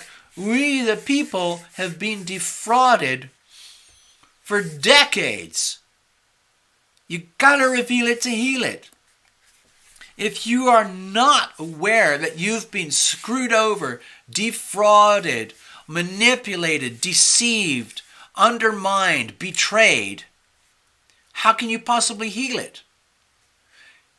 It's happening right now. So please, Path, see this as a gift. These eclipses, this new Aquarius energy coming, this intense Capricorn energy where you're going to have to live through it, it's all for a reason. Yes, it's very stressful. It's a lot of pressure psychologically, mentally, emotionally. But you're incredibly strong, and ultimately, it's about liberation, freedom, unshackling, letting go of anything, anyone, any place, any concept, belief system, whatever, that is holding you back from being your fullest, most magnificent self. That's what I'm seeing here. It doesn't come at a cost. It comes at a feeling. I mean, I know these are swords, so it's like a mental thing, but you feel it.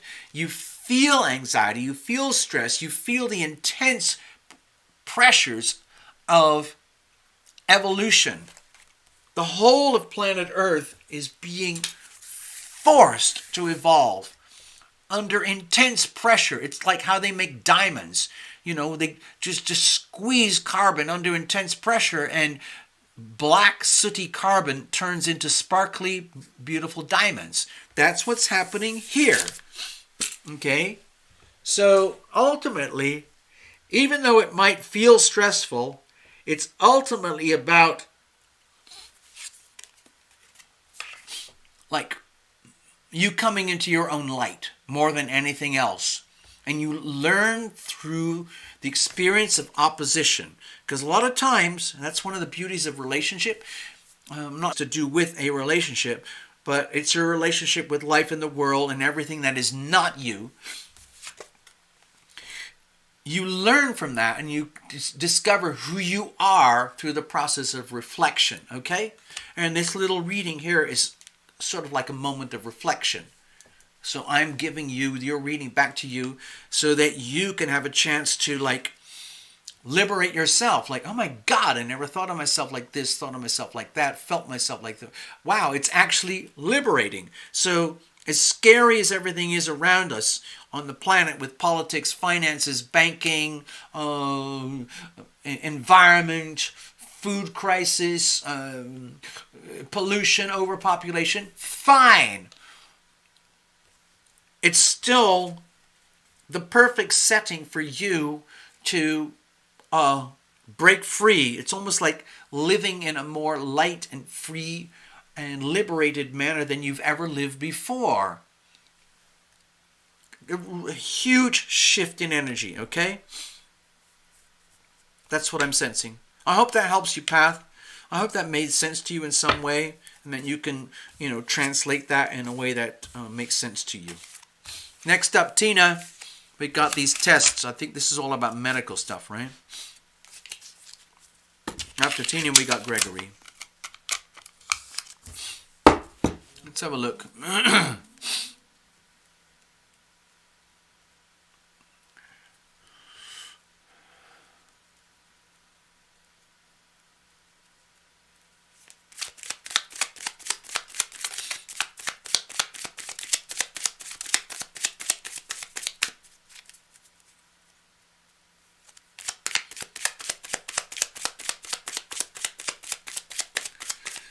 Now, there were a couple of people here tonight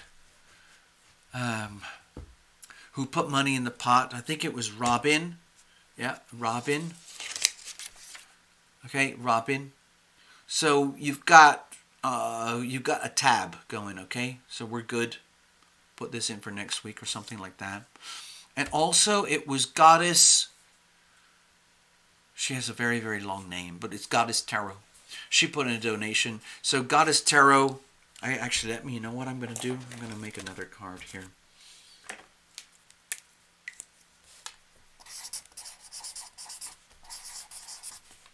I'm just doing the abbreviated XOXO.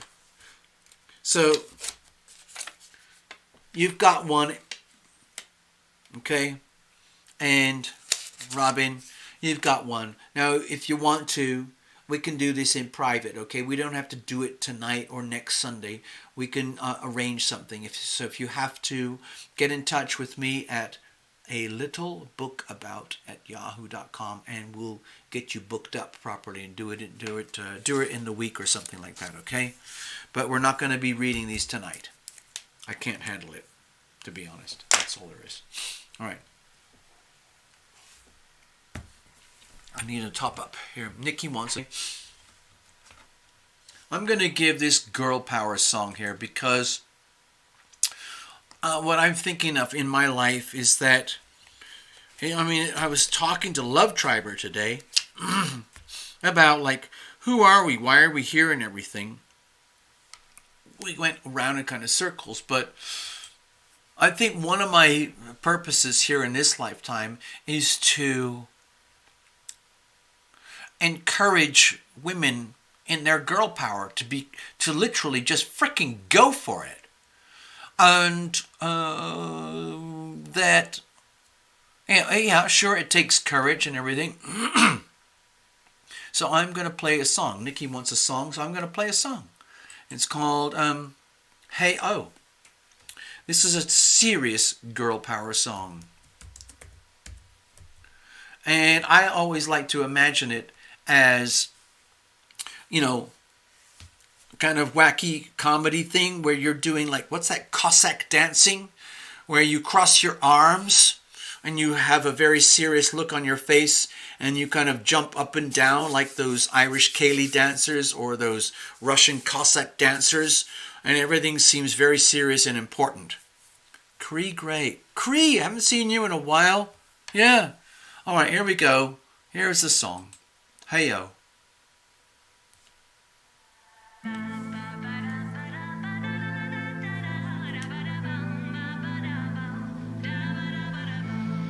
It was one of those days where everything goes wrong. My hair fell out, my heel broke off, I slept through my alarm. I missed the bus to night school, my stalker walked me home. I sprayed his face with mace and then he left me all alone.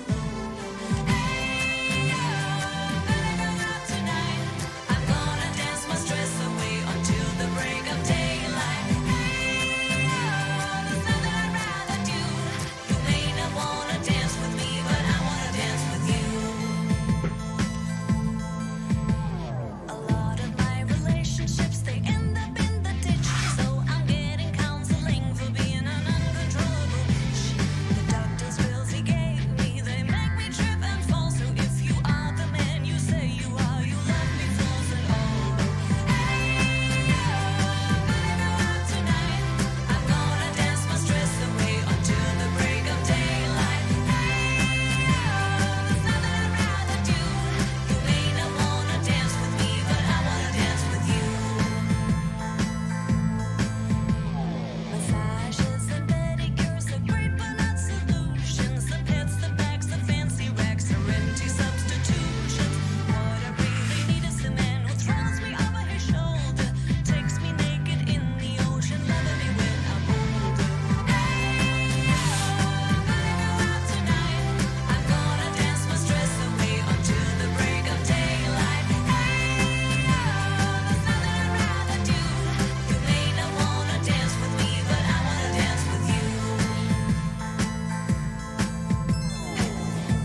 Well, there we go.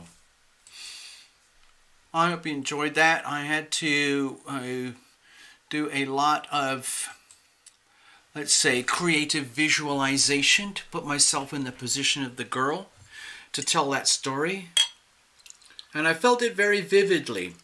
I'm pretty certain that in one of the few recent past lives, I was a mom. And I was one of those moms who's kind of a bit of a handful. I liked being a mom. I liked my babies. And all of that, Cancerian kind of domestic stuff. But it's a different lifetime now. And I see around me a lot of women who really deserve to have a chance in life. So I feel that's part of why I'm here on this planet right now in this lifetime. Excuse me, my nose is a bit messed up. That was interesting. Did you see how that glass just got filled up? All right, Tina. Okay, so let's have a look.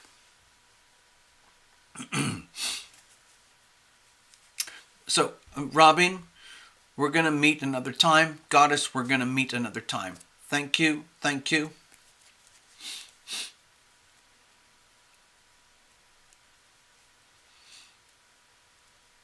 Oh, Fritily's just made an announcement.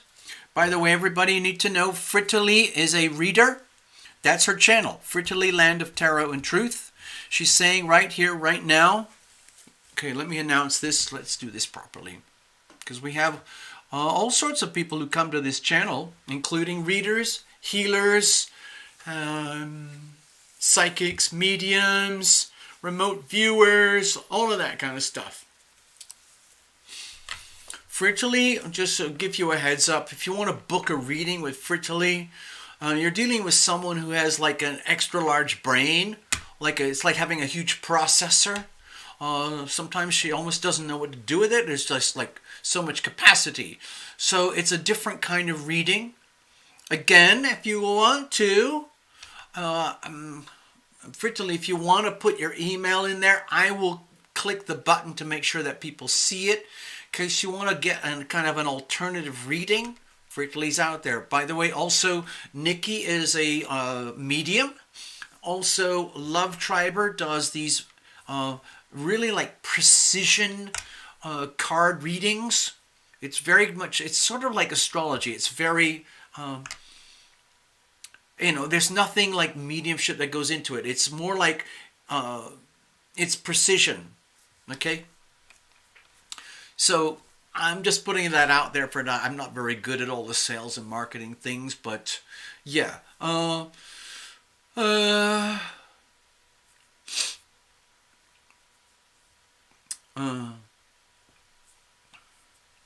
Anyway, yeah. So in case there's like viewers out there who are just watching the show for the hell of it, something to do, tarotainment and all of that. Fritily does readings. Okay? Different from my readings. Love Triber does readings. Nikki is a medium, and so on. That's just here for tonight. I don't have a full idea of who's here tonight, but I recognize a bunch of the names. Okay?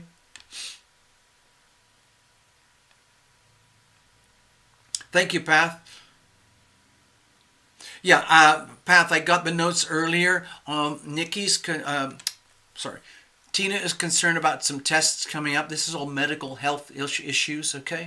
We're probably talking about the 12th house and the 6th house in terms of astrology. So we'll just get on with it. All right, Tina? Let's have a look.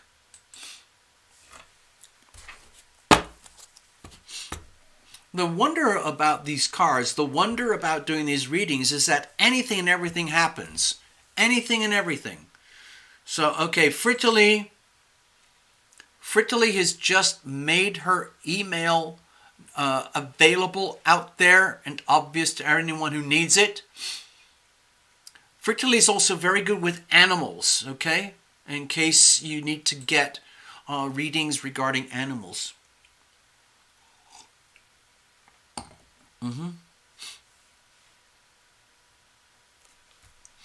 All right, let's have a look. Here we go. Okay, so anybody who's watching, you should be able to see the email for Fritterly.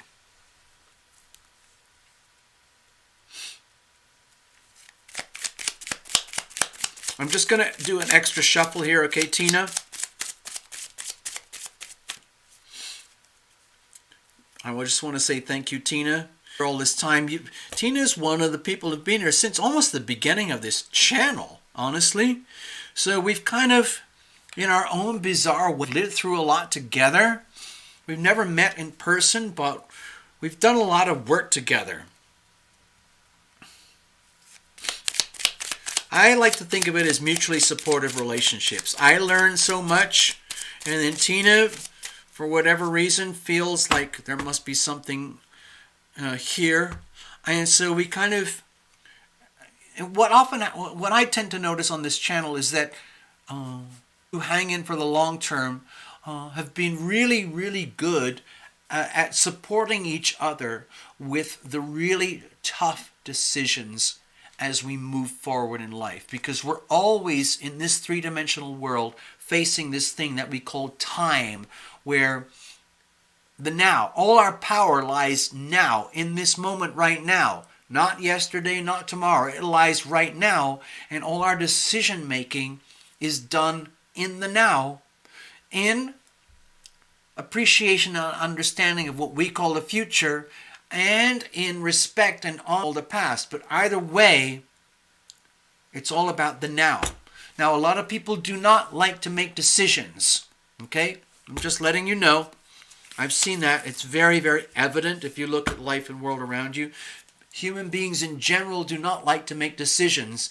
That's why the vast people prefer to have what they call a leader, or a boss, or a guide, so that we don't have to make the really tough decisions. We leave that up to the leader. They have to make the tough decisions, and then because innate to this leader or this belief system or this lifestyle, we follow that. So it reduces the amount of time and energy and pain and fear that goes with decision making. I know it sounds a very strange thing to talk about on a channel that deals with, spirituality and tarot and esoteric things like, past lives and future lives and all of that. But decision making is fundamental to the experience of life on this planet here and now. Okay, so I just had to get that rant out of the way.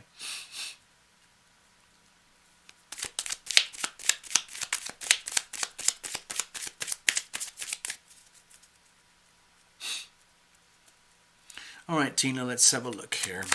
So we're concerned about these tests, okay? So Path was talking earlier about tests. Who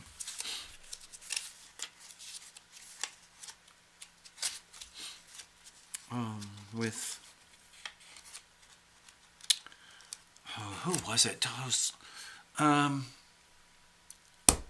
Was it Goddess Tarot? Was it? Who was it? There was someone else here tonight who was very concerned about tests regarding kidneys and things like that.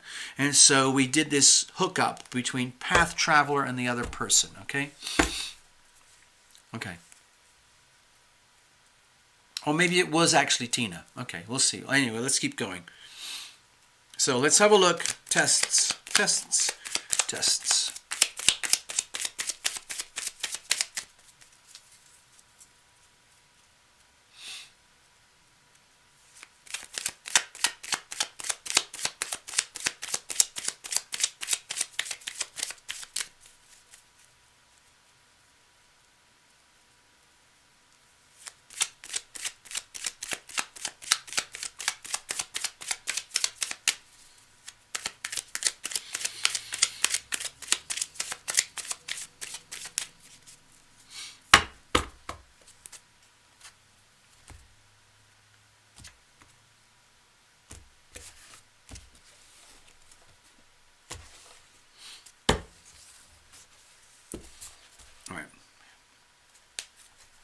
Here's the situation. Here's the challenges. Here's how we're going to handle it. Let's have a look at the weather for you, Tina.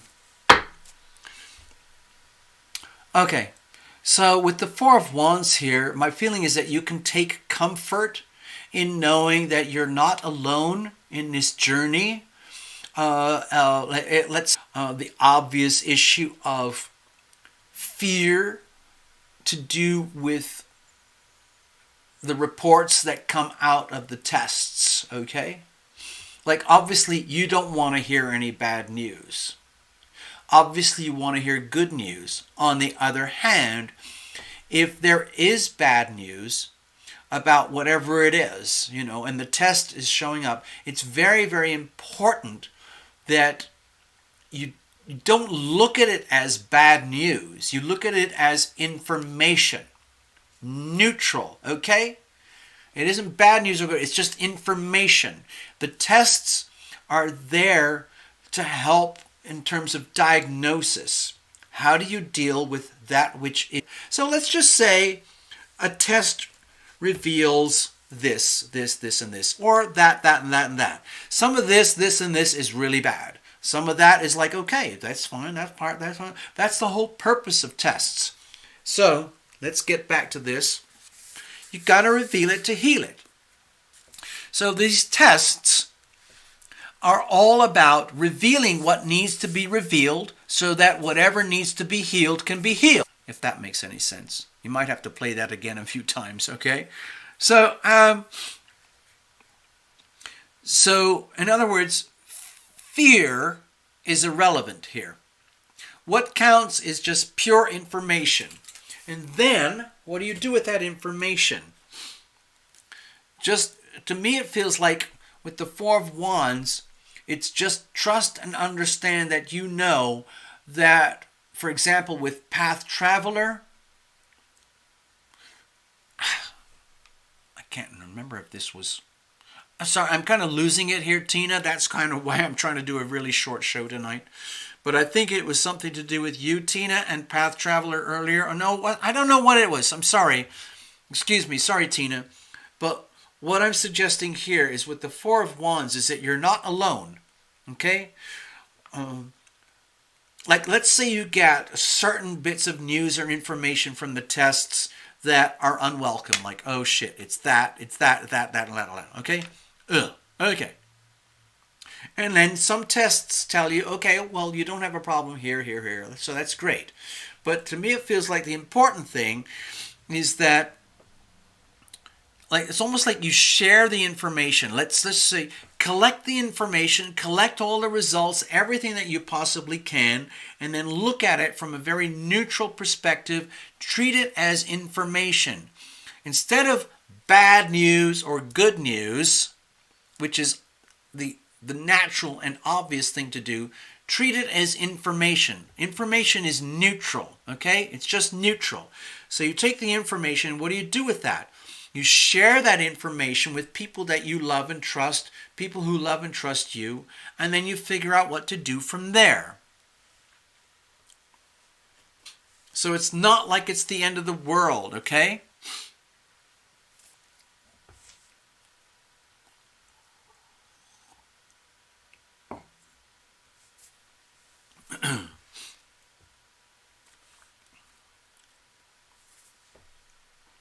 I guess another way to say this is that, to me it looks like, Tina, you're fine.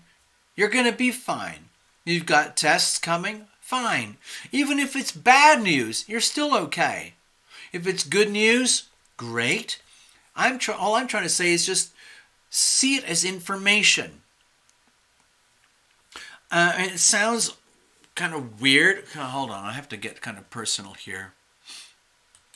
So, Tina, what I'm sensing, it's almost like there's no point in looking at the tests or as anything except information. In other words, let's just say it's information that would normally trigger bad feelings, like, oh my God, that's bad news, or oh my God, that's great news. I don't have this, I don't have that. Oh, or oh my God, I got this little, oh no. So that would affect you in the emotional body, the core heart center here.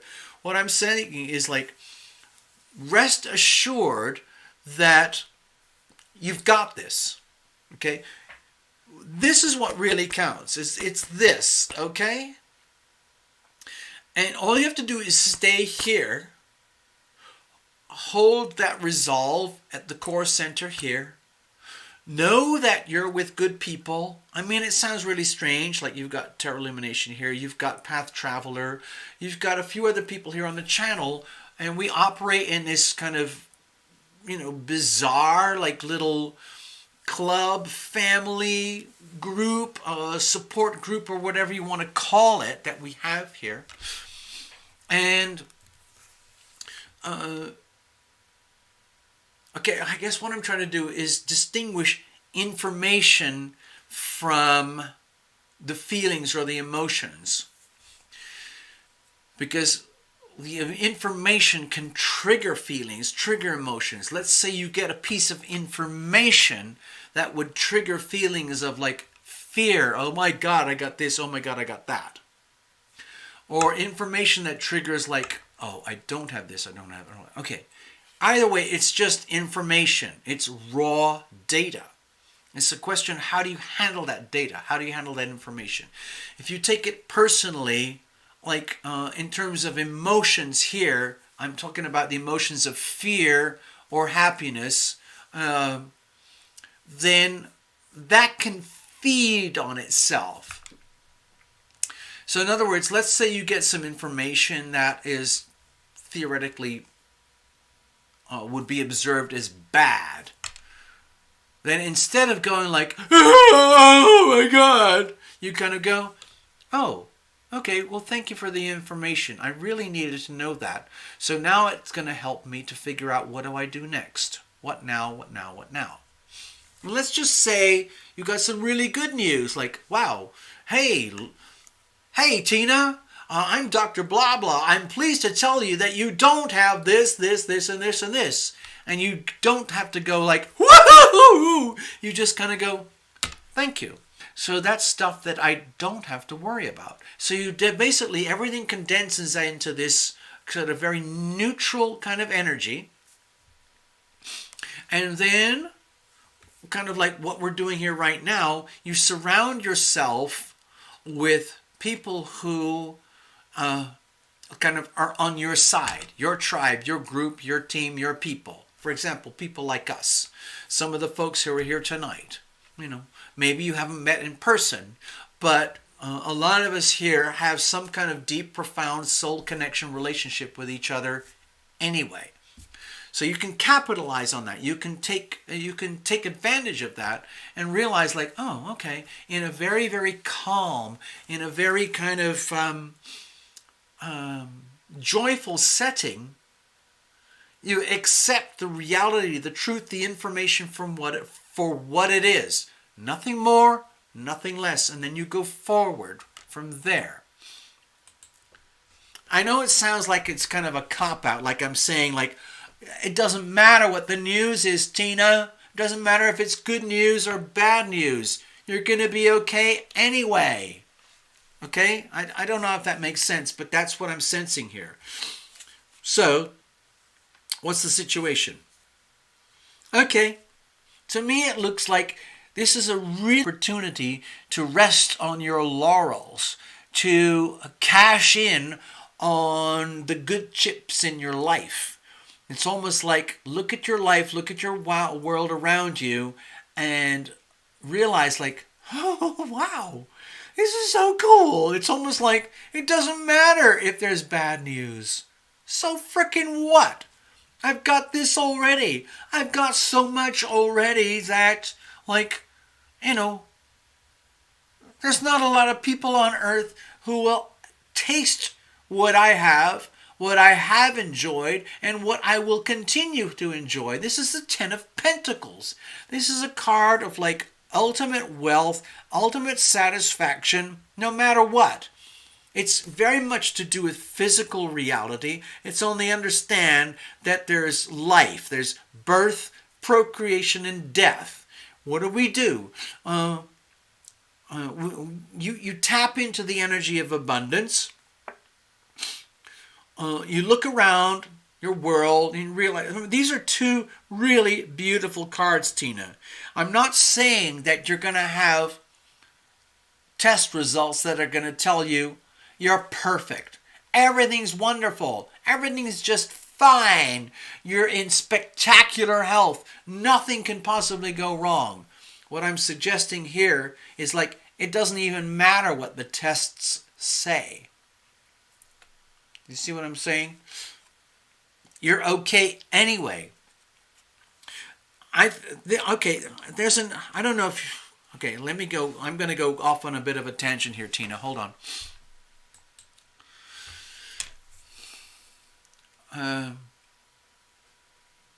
What's his name? Oh, sorry, I'm losing it here. Scott F. He wrote this amazing book. I don't know if a lot of people know about it or not. I don't think it's anywhere to do with like spiritual or health books or yoga books or Deepak Chopra books or anything. And his name is F. Scott. Sorry, I'm drawing a blank.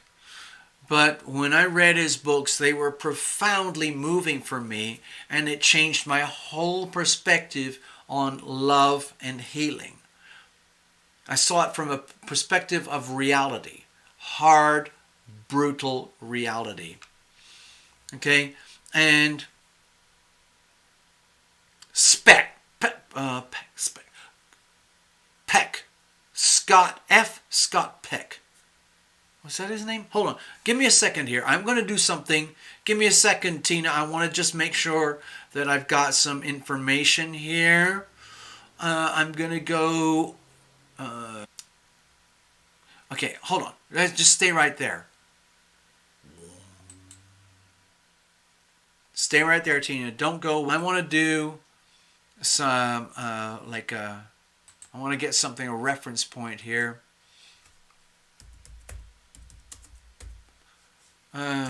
What's the name of his books? M. Scott Peck. That's it. Okay. The Road Less Traveled. That's it. Okay. I figured it out. Okay, Tina, I'll be right back here. I'm coming back. I'm landing now. Back onto the channel. M. Scott Peck. That's it. Okay. Give me a second. Hold on. Not Fitzgerald, no.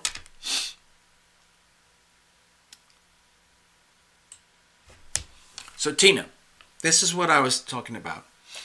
I'm going to put a note here on a post-it note.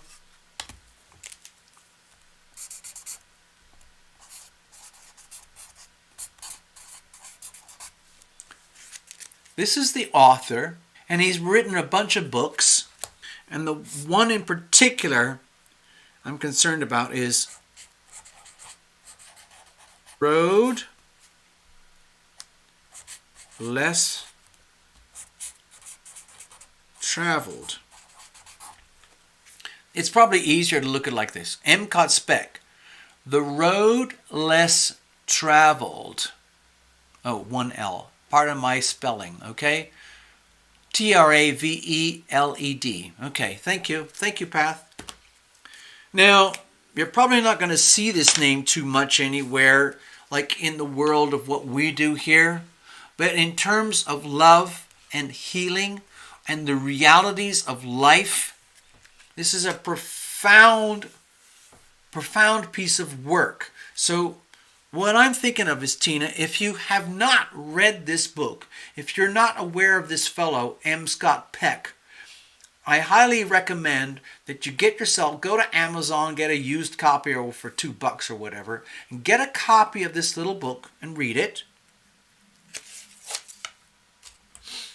And what it is, it's like this amazingly comforting realization that everything is exactly as it should be. No matter how ugly it is, no matter how frightening it is, things are the way they are, and love prevails anyway, so long as we choose this, okay? So the thing about M. Scott Peck is that he learned about love in ways that a lot of us don't learn about love. He was a military surgeon doctor on the front lines, and he wasn't concerned about love in terms of like romance, dating, having sex, making babies, and romanticism. He was concerned about love as an energy field, loving and being loved. And one of his definitions is something like this: love is the willful, deliberate decision to extend yourself above and beyond your own comfort zone in order to literally help yourself to evolve and adapt and grow, so that you can in turn share that energy and wisdom with your own loved ones. It's a weird definition, but it's so powerful. I don't think I did a very good job over here describing it, but it's to do with love in terms of the healing power of love. In other words, what would you do? I mean, you're already that way, Tina. Okay, you're already one of these people. You're already a healer. You're already very, very loving. But now it's time for you. What about you? Okay? So in some ways, what I'm saying is, Tina, you have some of the characteristics of M. Scott Peck.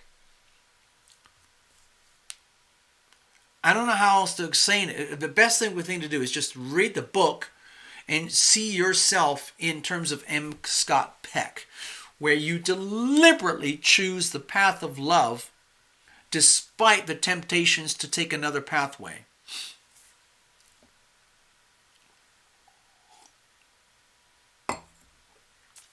So, regarding these tests, the way I'm seeing it here from the reading, it kind of doesn't matter what the tests say. Just regard it as information. If it's bad news, okay, that means that's information that you needed to know in order for you to figure out how to deal with it. If it's good news, great. Celebrate, rejoice, and enjoy your abundance and your good fortune. With the Ten of Pentacles here, this is a very powerful reminder of how lucky you are already. Okay?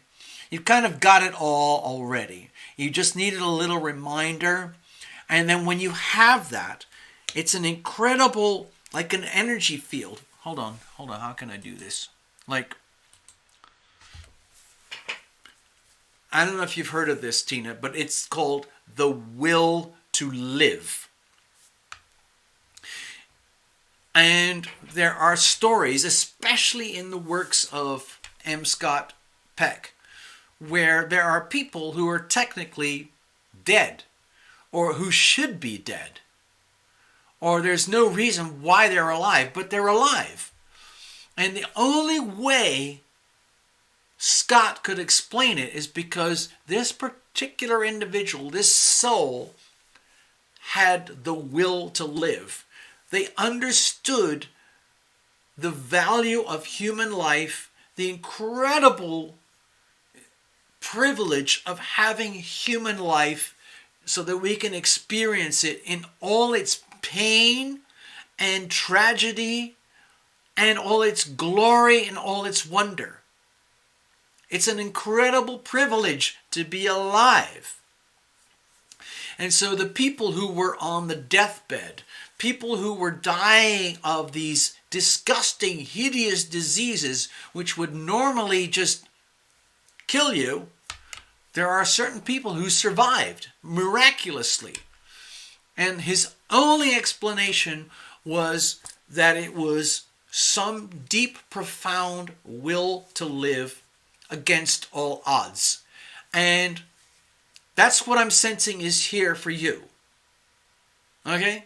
It's like the will to live. Like, even if you got a really hideous diagnosis from a test, it's like you would be like, oh, okay. That's really bad. Okay, well, we'll sort this out. You gotta reveal it to heal it. Thank you for letting me know. Now I can get on and frickin' heal this thing. Okay, whatever it is. The reason I understand this energy, Tina, it's because I feel like I'm a living example of that. I've already lived through multiple situations where my life was,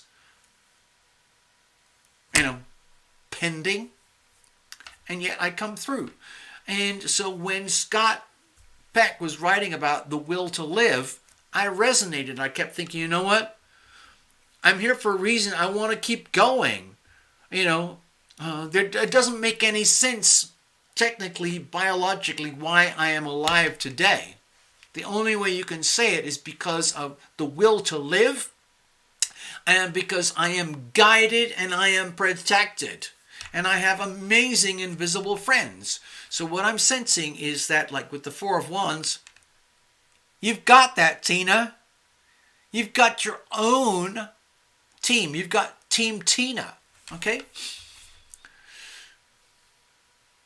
Also, what comes with it is this sense of wealth and abundance. Like, it kind of doesn't matter about the physical, material wealth. Great. If you got it, fine.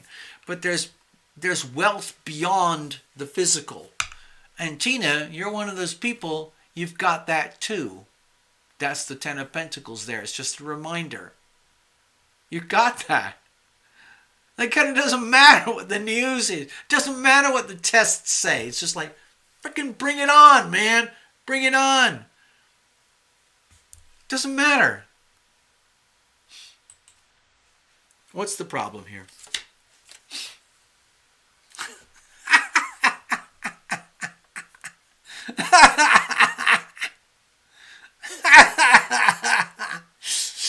Okay, Tina, this is the Sun. This is like probably one of the most powerful cards in the deck. And so when it's in this position of challenge, this to me tells me that there's a little tiny, tiny part of you, Tina, which is questioning whether you actually do have the will to live, whether you do have the capacity to rise above whatever the information or the tests tell you. Like, it doesn't matter. I'm still Tina. I'm happy anyway. But because you're a human being in a physical body, and it's like your job is to survive, then when you're faced, let's just say you get some really bad news, okay, Tina? You get a really, really bad test, and the doctors come to you and they say, you know what, Tina, I'm sorry I have to tell you this, but this is bad. This is really, really bad. So there's this part of you which is thinking like, can I handle that? I don't know. I can't take it anymore. And the lights go out. On the other hand, let's just say you get really, really bad news. Bad news. The same energy is like, my God, wow. Thanks for the information. Now I know. I've been wondering for a long time. Thank you, doctor. Okay, let's go. Let's figure this out. So you can see it's two completely different sides of the same energy. So obviously, when it comes to health matters, especially if it's very serious stuff, anything to do with bad news is terrifying. So it would be understandable if you're terrified that you might have bad news and you lose all sense of life, light, hope, confidence, joy, fun, happiness, love, and all of that. It's understandable. You're a human being. How are we going to deal with this? Okay, let's get back to basics. We got the Knight of Wands over here. So my feeling is the way to handle it, Tina, is just like gonna go back, follow through the story here, and think of yourself as kind of an action hero. You're an action hero in your own movie, okay? And you have to start the movie, live through the movie, and come through the end of the movie. and you're going to thrive, you're going to survive, you're going to be okay. But you have to go through kind of like the gates of hell. Not that there's any kind of gates of the hell indicated here, but when you're talking about tests for major health issues, that could refer to the gates of hell. But in general, honestly, Tina, if you look at this, this is a very optimistic reading. Like, even if you do get really bad news, it doesn't matter. You keep going anyway. It's just like, okay, well, thank you very much. So now I have the information that I need to go forward to figure out what I do next. It's okay. I'm not dead yet. Thank you. Marching on. And that's fine. And that's how you deal with it. It's like the energy of supreme confidence, almost naive confidence. Like, in other words, what's the point in being or living in fear, or living in the absence of joy, the absence of light, the absence of courage, the absence of power? What's the point? There is no point. So you go forward with at least a little tiny, all you need is a little tiny nugget of courage to keep going. The most important thing is getting the information. Okay? The tests give you information. It's not a death sentence. It's not the end of the world. It's just information. And then when you have the information, you tap into the will to live. Okay? These are really powerful cards here. I think that they're very supportive cards. And then you go forward from there. Life goes on. I'm going to evolve. I'm going to grow. I'm going to go forward anyway. It doesn't matter how bad the news is. I keep going anyway. Okay?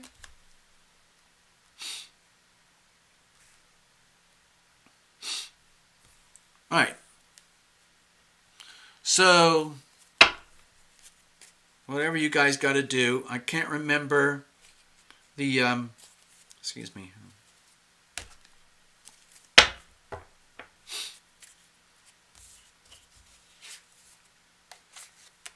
Okay, I'm just going to put this back together. Okay, so Tina, I'm sure you got this already. I've got several libraries full of books regarding all of this stuff. Love, healing, spirituality, evolution, all of those things. Tarot, astrology, all of that. I have owned hundreds of books, but I don't have them in my possession anymore. In some ways, it's kind of sad and tragic, but this one stands out. Okay? If you've never had this or read this before, Tina, I highly recommend it. Next up, Gregory. And that's going to be it for tonight. So let's put all the cards back in here, and then we're going to shuffle up. Mr. Ross, you're up next.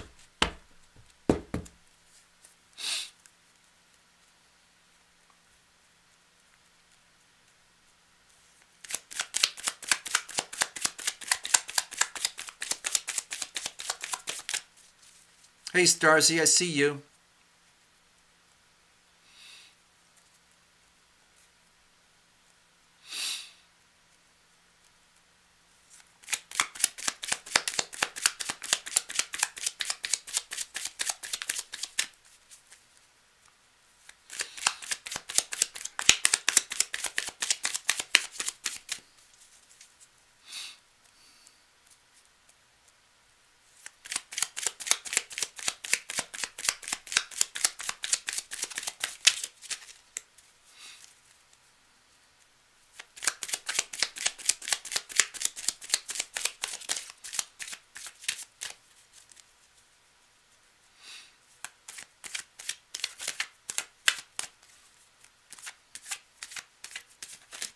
Okay, we're getting pretty well shuffled here.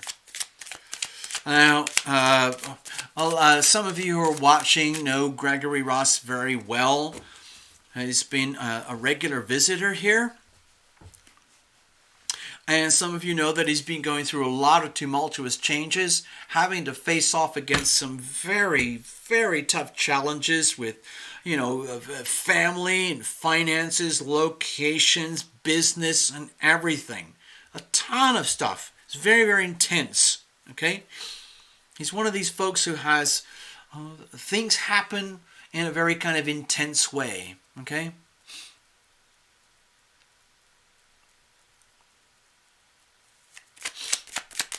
I see your notes there, Gregory. Thank you.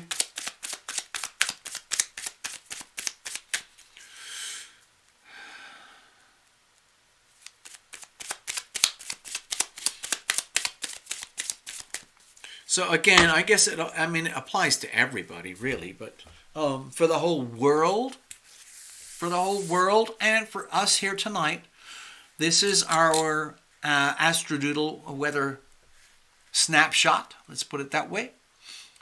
And we're dealing with a huge cluster of energy impending on the South Node in Sagittarius, Sun, Moon, Mercury, and the South Node all in Sagittarius. So think of the Sagittarius energy. It's all about wisdom, higher knowledge, adventure, understanding, the quest for greater understanding, the blunt honesty, truth, law, justice. Like, I think Love Triber told me today, hey, if you want to know how things are, ask a Sagittarius. They'll tell you. And you might not want to hear what you hear, but they will tell you. Because the Sagittarians are known for being pretty blunt. They just, like, whatever comes out, that's just what it is. Okay? Sagittarius does not like fraud, fakery, shenanigans, betrayal or deception. Sagittarians like to live in the moment, big, broad, wide, fun, happy, adventure, learning, expanding, growing more and more and more, benevolence, goodness, healing. Jupiter is very associated with healing. Jupiter rules Sagittarius. And yet, at the same time, dealing with the North Node in Gemini. Gemini wants facts, information down here on Earth, reality. And a lot of that is in question right now, as you can tell here from this massive freaking T-square. So, the way I look at it, I'm sorry, Gregory, I'm kind of going off on a tangent here, but what's happening across the world right now, especially from what's happening in the United States, is on the global news platforms. Everybody in the world, besides America, besides the American masses, are realizing that we're dealing with a massive fraud, okay? And it's coming to light. The Sagittarius energy wants truth. The reality check police, they want what is. They want reality. And we're being presented with what is being called reality, which has nothing to do with reality. So that constitutes fraud. Okay? So the North Node energy is under tremendous pressure to recalibrate, for the whole world to recalibrate and understand what's real and what's not real.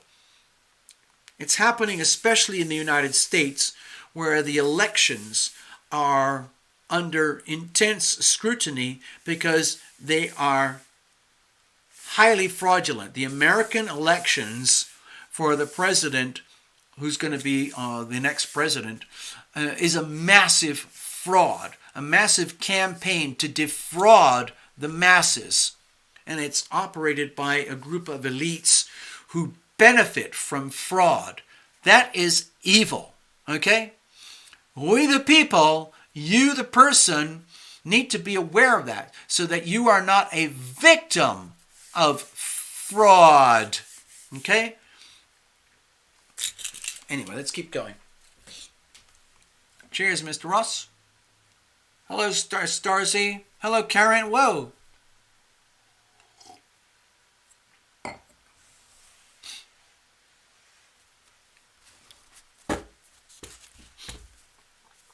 Okay, let's just shuffle this up. Robin. Okay, you've got one on the tab, so to speak. One on the house. And Goddess Tarot, we can work in private if you want.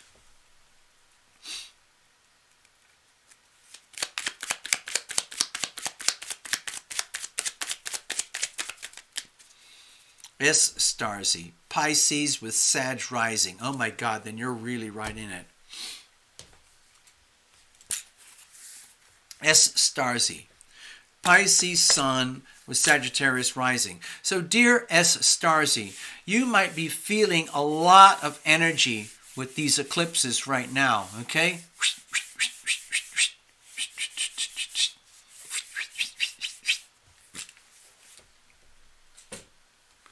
It might be intense, almost overwhelming.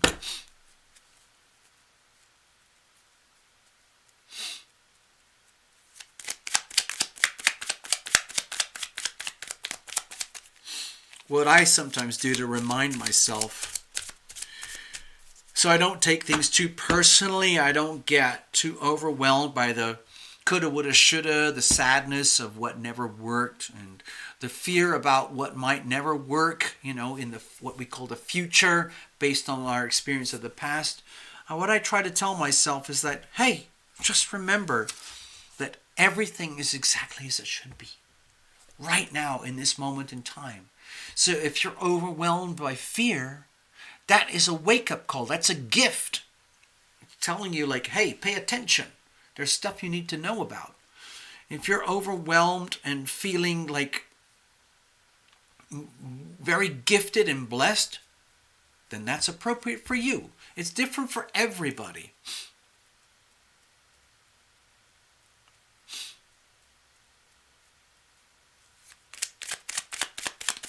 Uh-oh, I feel a sneeze coming. Hold on. Hold on. Whoa. Whoa. Excuse me. Whoa. Not too bad. We dealt with that. They usually come in pairs.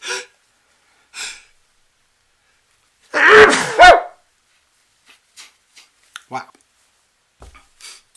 Shee. Okay. There we go. Okay. Hey, Daryl Illumination. Don't worry about it, man. Don't worry. That's just a human experience. All human beings experience a sneeze at some point in their lives. It's perfectly normal. It's perfectly natural. It's your body doing what it has to do to adjust to the circumstances of their world at the moment, regarding their breathing, their lungs. Okay? Don't worry about it. You're fine. You're just fine. Take it easy. Calm down, Tarot Illumination. You're fine. You had a really, let's say, interesting day. You're having an amazingly fun and interesting evening, and that's fine. It's okay to sneeze now and again. Just letting you know. Okay. Bye. Get on with the show. Take care of Mr. Ross. Okay. Bye. Wow. Did you see that?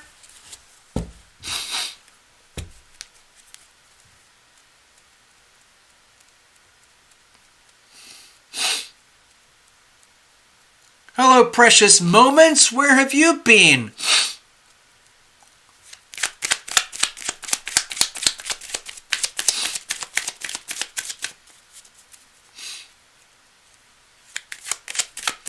Okay, so here's the thing. I've seen the chitter chatter going on between. If anybody needs to connect with anybody personally, person to person on this channel, hangout to hangout, you can either, it's a little bit bold to share your email on the screen like I'm doing here, but this is my channel, so I do it. This is my email, alittlebookabout@yahoo.com. So if so-and-so wants to connect with so-and-so, write to me and I'll see if I can connect you with so-and-so by email.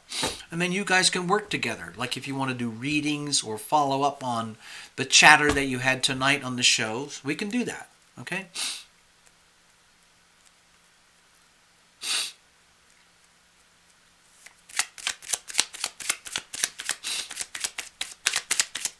All right, let's have a look.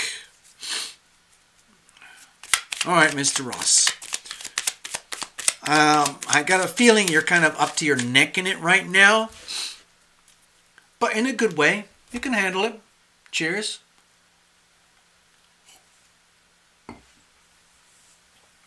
I'm going to have a little bit of a top up. Oh, that's the end. Wow. Polished that off. That's okay.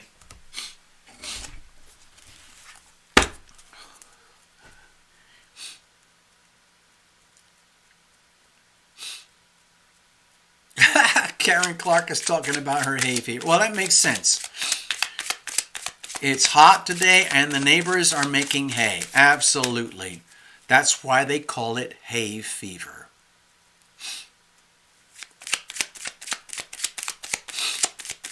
Hello, precious.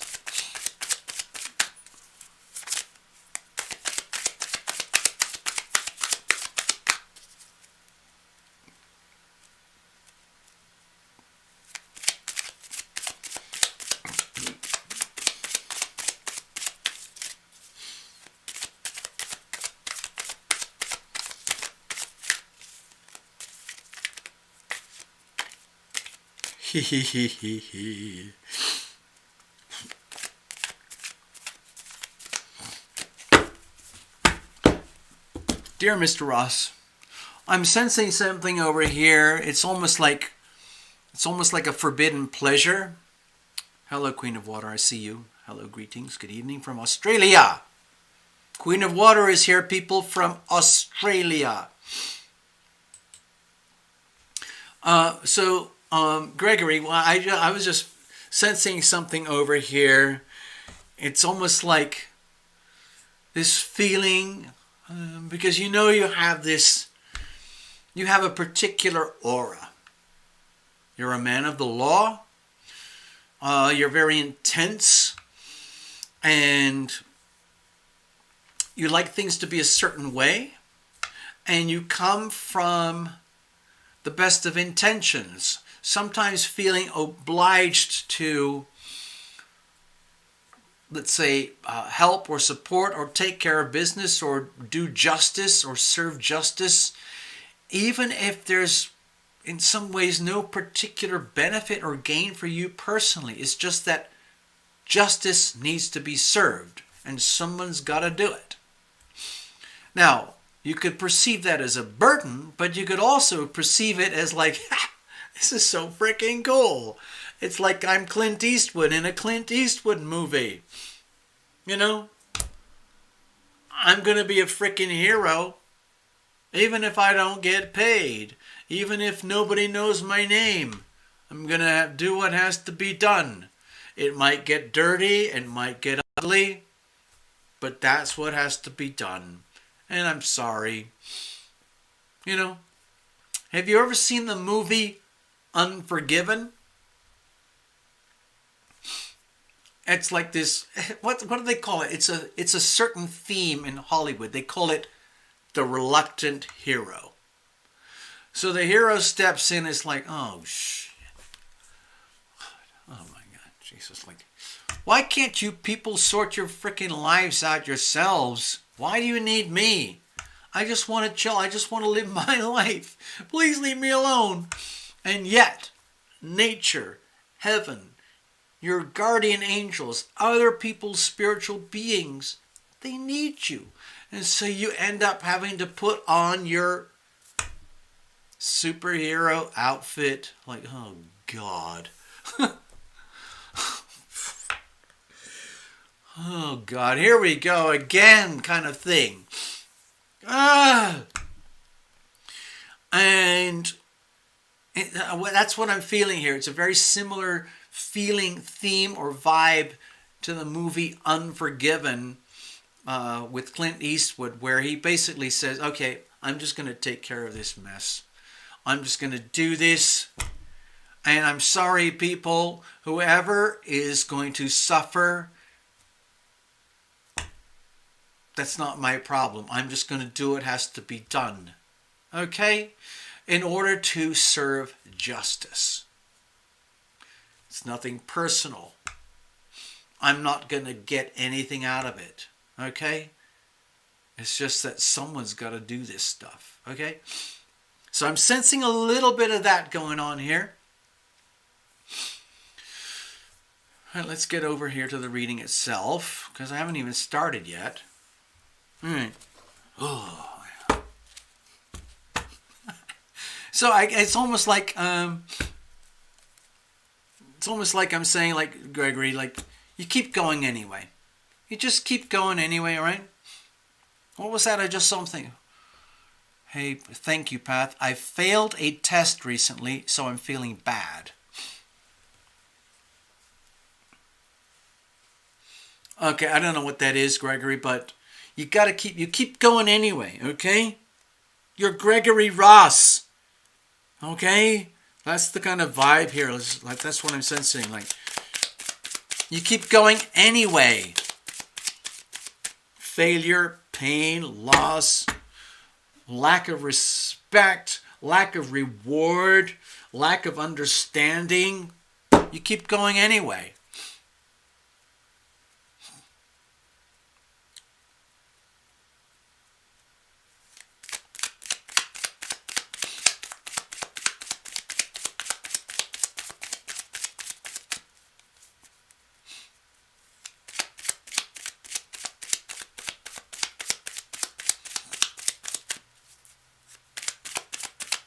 All right, let's have a look at the situation. What's going on here? Especially because we're dealing with eclipses, and we got a massive stellium in a few days, and then we have the huge shift into Aquarius with Saturn and Jupiter, and we have the 21st, which is, of course, the what do they call it? The winter solstice in the northern hemisphere, the summer solstice in the southern hemisphere. Thank you, Queen of Water. Hello, I see you. Hello, Karen. I see you over there in New Zealand. So we keep going. We keep going. I'm going to keep shuffling. I need super, super clarity.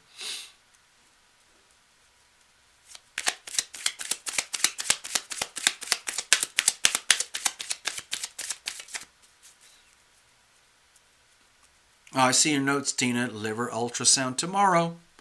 Just treat it as information, okay? Yeah.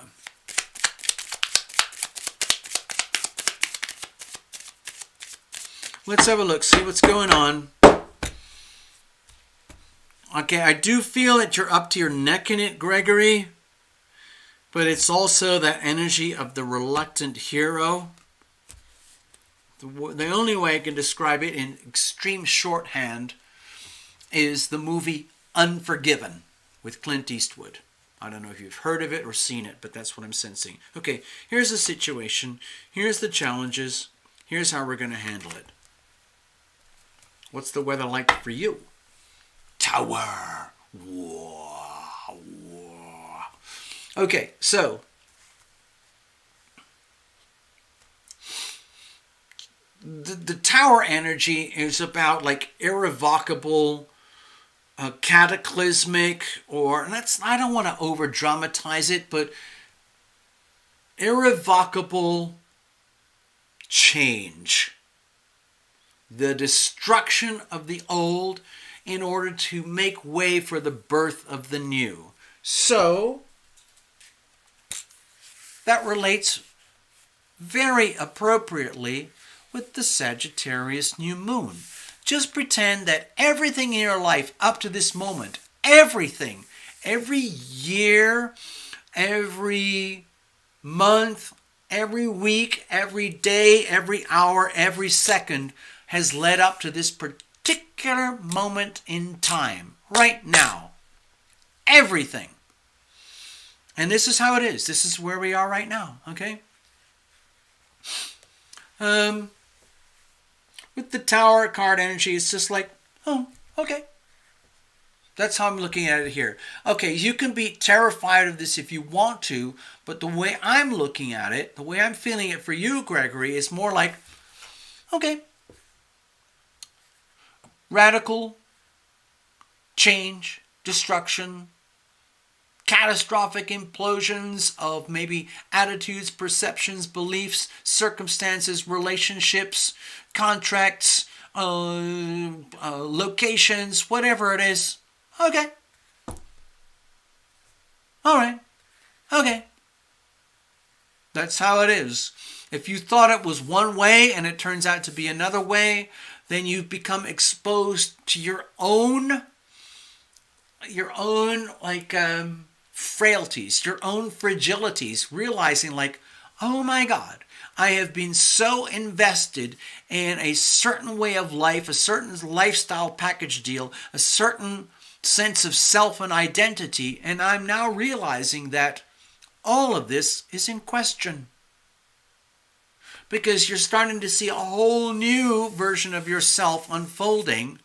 But the thing, because it's brand new and you're heading into it, it might be, let's say, very unsettling or disorienting or very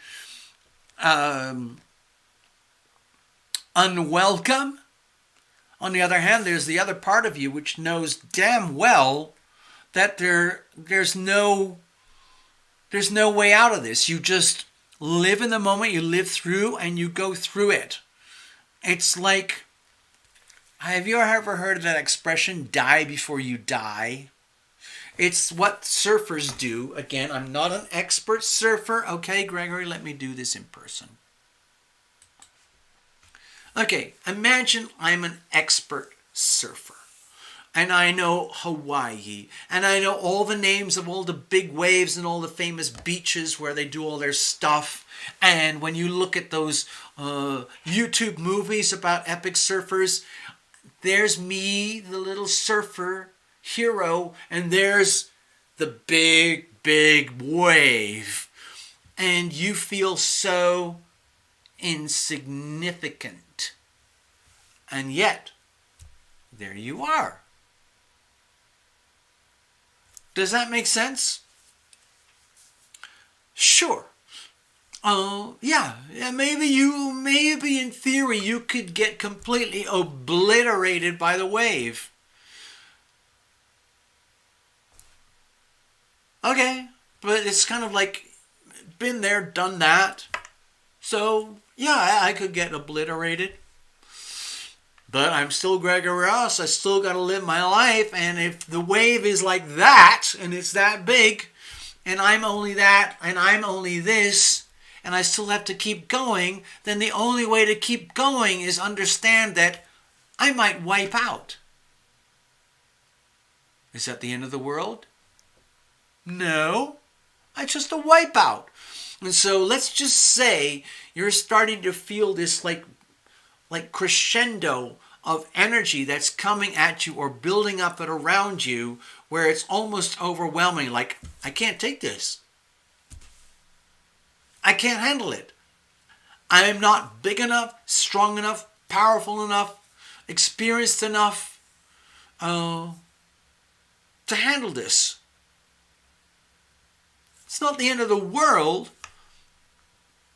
What a surfer does, they say basically, okay, I'm going down. I can see it. I can feel it. There's no way I'm going to get through this. I'm going down. And so they die before they die. They deliberately wipe out before the wave wipes them out. And they take in a deep breath. They know, like, I'm going down. And they crash and they wipe out. And they know that they're going to have to live through the crash of the wave. And they're going to be scared, like, have I got enough oxygen? Can I hold my breath long enough? Am I going to be able to come out of the deep crash and come up to the surface and get my air again? And then live on to fight another day?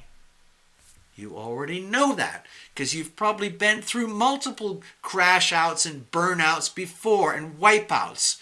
It's just that every time you have to face a new wipeout, it's still terrifying.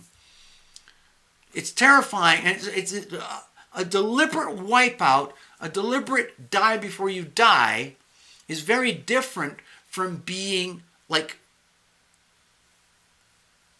pulverized by the wave without your awareness.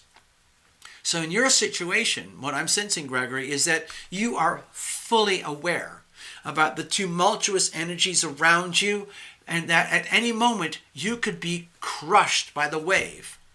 So instead of taking it personally, you resort to your natural experience already, and you kind of go like, you know what?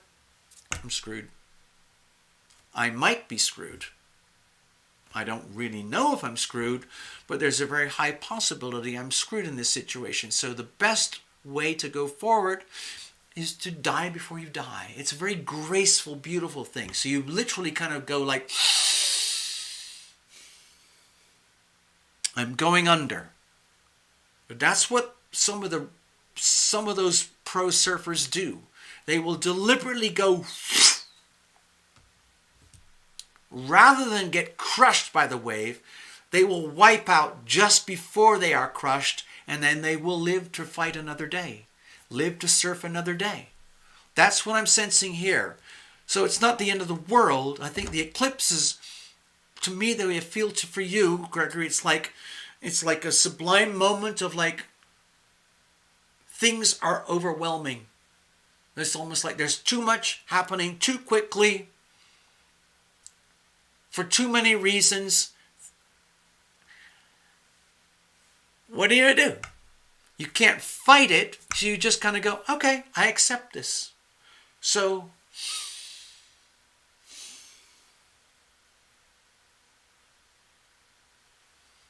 and then you trust and believe and know that you start all over again.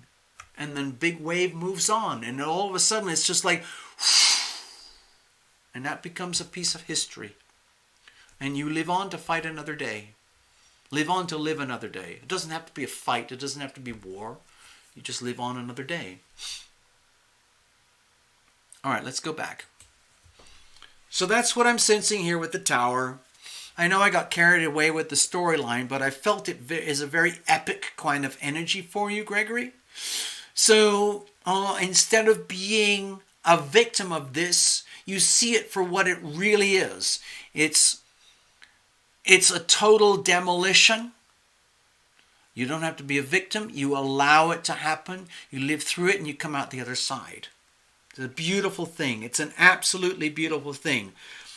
Sometimes I see this as the most powerful healing card in the deck, where anything and everything that is irrelevant to you in your life becomes, let's say, decimated, diminished, obscured, obliterated, so that you can be free to live in your world the way you're supposed to. What's the situation? Okay, Emperor energy here. Gregory, it's like really simple. This is nothing like to do with anything except it's time for you to be in your power. So like, let's say this is like against all odds. Imagine that you're some kind of magnificent leader, and you're realizing you're facing a potential situation of obliteration, destruction, a loss of your empire, your world, your people, your resources, your talents, your gifts, and everything. But you also know it's not the end. It's just a chapter. It's just a moment in time. You've still got you at the core. So I don't know how this reading is coming across to you whether it's to do with relationships or finance or career or locations or whatever it is. But this is to me it feels like a very simple reminder, like, be aware of your power. Be aware of the absolute nature of power and your power, and that like it kind of doesn't matter what goes on over here. It could be catastrophic. That's not the end of you. It's just a chapter in your history. And then you prevail and then you move on. Almost like you're impervious to pain, impervious to suffering, impervious to hardship. You keep going anyway. It's the energy of omnipotence, the energy of supreme, absolute, unquestionable power and dominion over your world, even in the face of almost unimaginable obstacles. You still prevail. What's the challenge here? So with the Eight of Cups, my feeling is that you're at this kind of chapter thing. We talked about this earlier with, I think, Necessary Truth. I'm going to bring up this little chart again. With the Eight of Cups, I'm sensing that you're sort of here as well in a similar kind of analogy where this is you, you've lived your life, you're born, you've lived, and you're at this point in life, and you've got a whole life ahead of you, and then things fizzle out, and then you're gone, and you come back in another lifetime. And you're at this moment of realization, wow, I've done this, I've been there, I've done that, I've loved this, I've shared this, I've felt this, I've had this, all this beautiful, loving experience, but that's all in the past. It's all history. I'm now at a point of evolution, ascendance, and experience, and I'm moving on in life. True, I'm heading into the unknown. True, it is scary. True, I feel as though my sense of dignity, my sense of sovereign self is heavily compromised right now. But you know what? Because this is how I am, this is how I keep going anyway, because this is how I know myself. Even against all odds. And so it's in some ways it's a lonely journey, and you're heading into the unknown, but you do it anyway.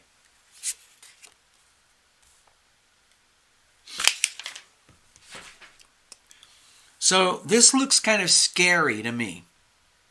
Because to me it looks like you're facing a whole lot of the unknown. And for a lot of people, fear of the unknown trumps everything else. For a lot of people, they would rather have, give me the devil I know, rather than the devil I don't know. And translate that, it means like, please give me some problems that I already know, that I understand, rather than giving me a life going forward where I have no idea what's going to happen next, and I'm going to have to face a whole new level of evolution, understanding, and spiritual growth. But honestly,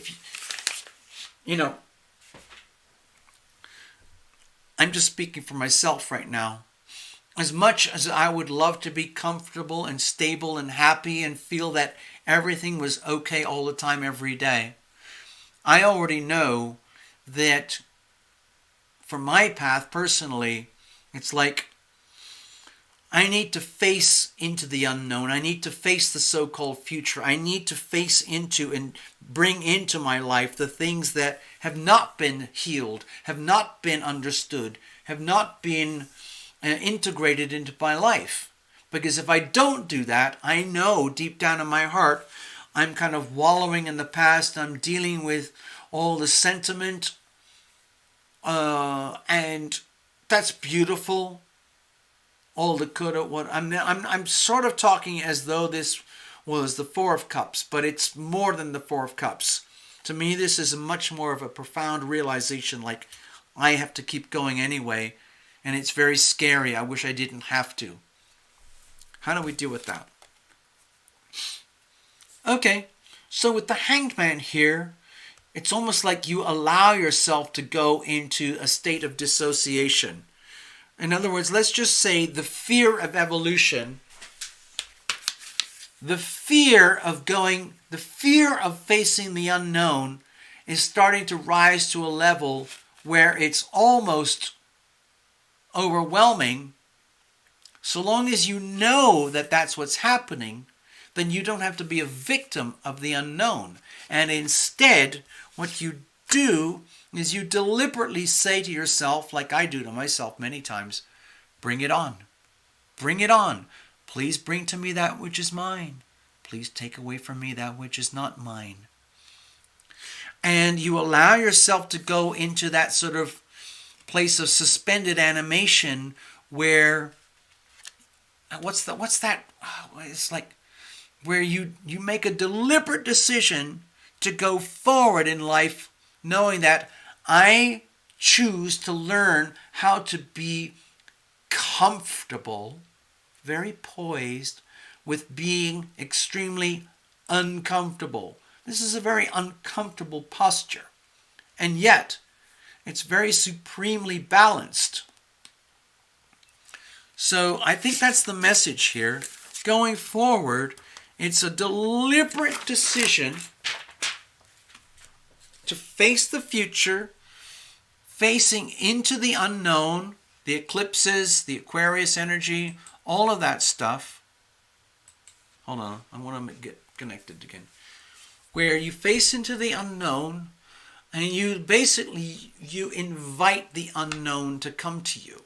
Whatever it is, problems with family, friends, finances, careers, location. You basically say, okay, I understand, I accept already that I'm facing a lot of stuff that I really don't know what to do. I don't know how to deal with this, despite all my experience, despite all the work, all the energy I've invested in my life to this point. I realize I'm facing a whole new set of paradigms where I really don't know what's going to happen. And instead of saying, screw that, you say, you know what? If that's how it is, bring it on. Bring it on. I am officially making the decision to feel very comfortable with being very uncomfortable. And that's a decision. Have you ever heard of the word ambivalence? Ambivalence means ambivalent. Both things happening simultaneously. Something very in ambivalence is like the idea of holding two thoughts, two beliefs that are hyper-contradictory at the same time. So like going forward for you, the whole idea is like, I'm going to go forward into a time, a place, a vortex of energy, a life experience with friends, family, career, location, finances, whatever it is, knowing that I am going to experience considerable discomfort. But you know what? I'm okay with that. I'm Gregory Ross. I've dealt with these things before. We're just taking it to the next level. Okay? We talked about the big wipeout on the waves earlier in this reading. Okay. That's how it's going to be. Bring it on. Bring it on. Okay. It's not the end of me.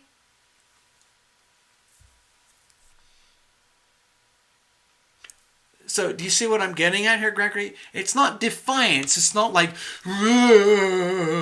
it's like, it's acceptance. It's a very neutral, pure energy of acceptance. Like, okay, this is how it is. Bring it on. We'll deal with it.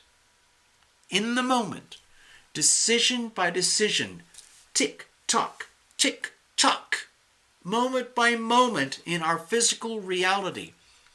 All the fear of the moment of everything that you don't know and don't understand, and all the power and the courage of everything that you know in your power that you have at hand that you do understand. You already have that.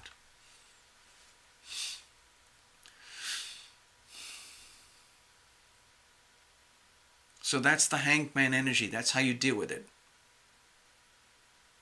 It's making a deliberate choice. It's like the wipeout. Like, okay, if I'm going to go down, I'm going to go down. But that's not the end of me. Okay? I just have to live through the experience of going, and you rise up to live another day. More powerful, more experienced, more wise, more compassionate, more capable, more loving than ever before.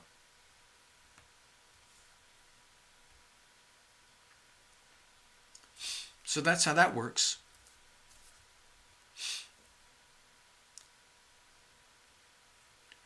All right, so that's your reading. I hope that helps, Gregory.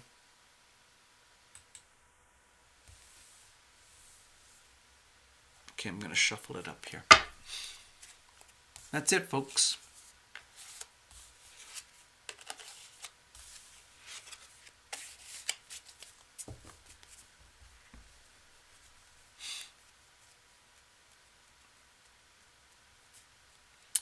I'm hoping that reading kind of inspired you.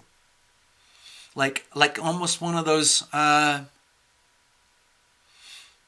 I see your notes there, Gregory. Yeah. I don't want it brought on. I want them to pass me by. I get it. Okay. Okay, that's almost like, when the surfers go like, they allow the wave to break over them, and then you come out the other side. The show is not over.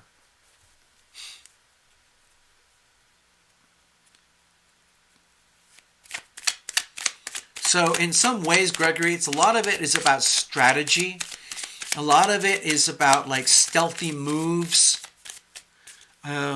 Making what they call in war, they call it strategic retreat, where you deliberately withdraw in order to live, to fight another day.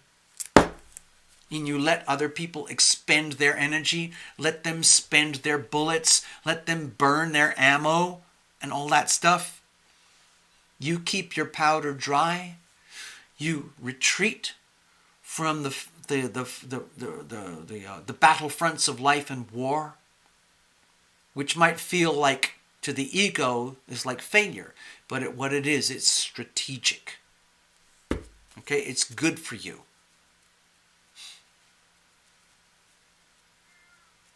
Okay, I gotta get going, folks. I'm gonna have to wrap up the show really quickly now. I'm just gonna clear the deck. I want to wish you all a super, super evening, a super week ahead. We're going through a lot of shifts and changes, okay? Robin, you've got one on account. Goddess, we can sort one out, okay? Probably the best thing to do is do a full-on personal reading. We'll schedule it, okay? So, Goddess, please write to alittlebookabout at Yahoo, and we'll schedule one for you, okay?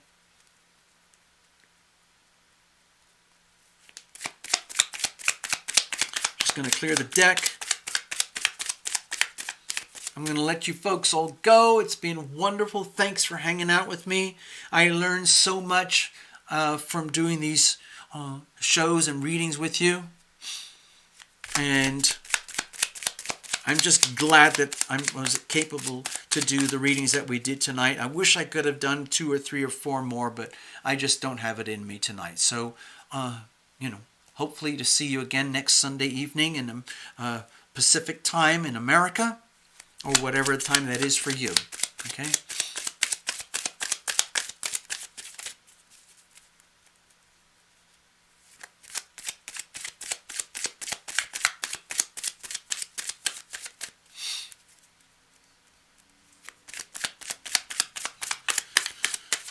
All right, that's good. All right, so. All right.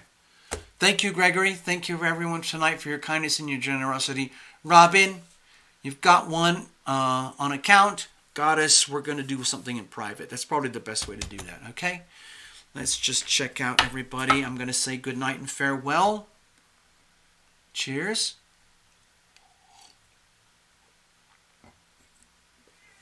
I'm going to play a little song. Thank you, Starzy, a little bit of music. And then we're going to wrap it up. I'm going to play I Am Guided, I Am Protected. It's just for a bit of courage. It sounds like this.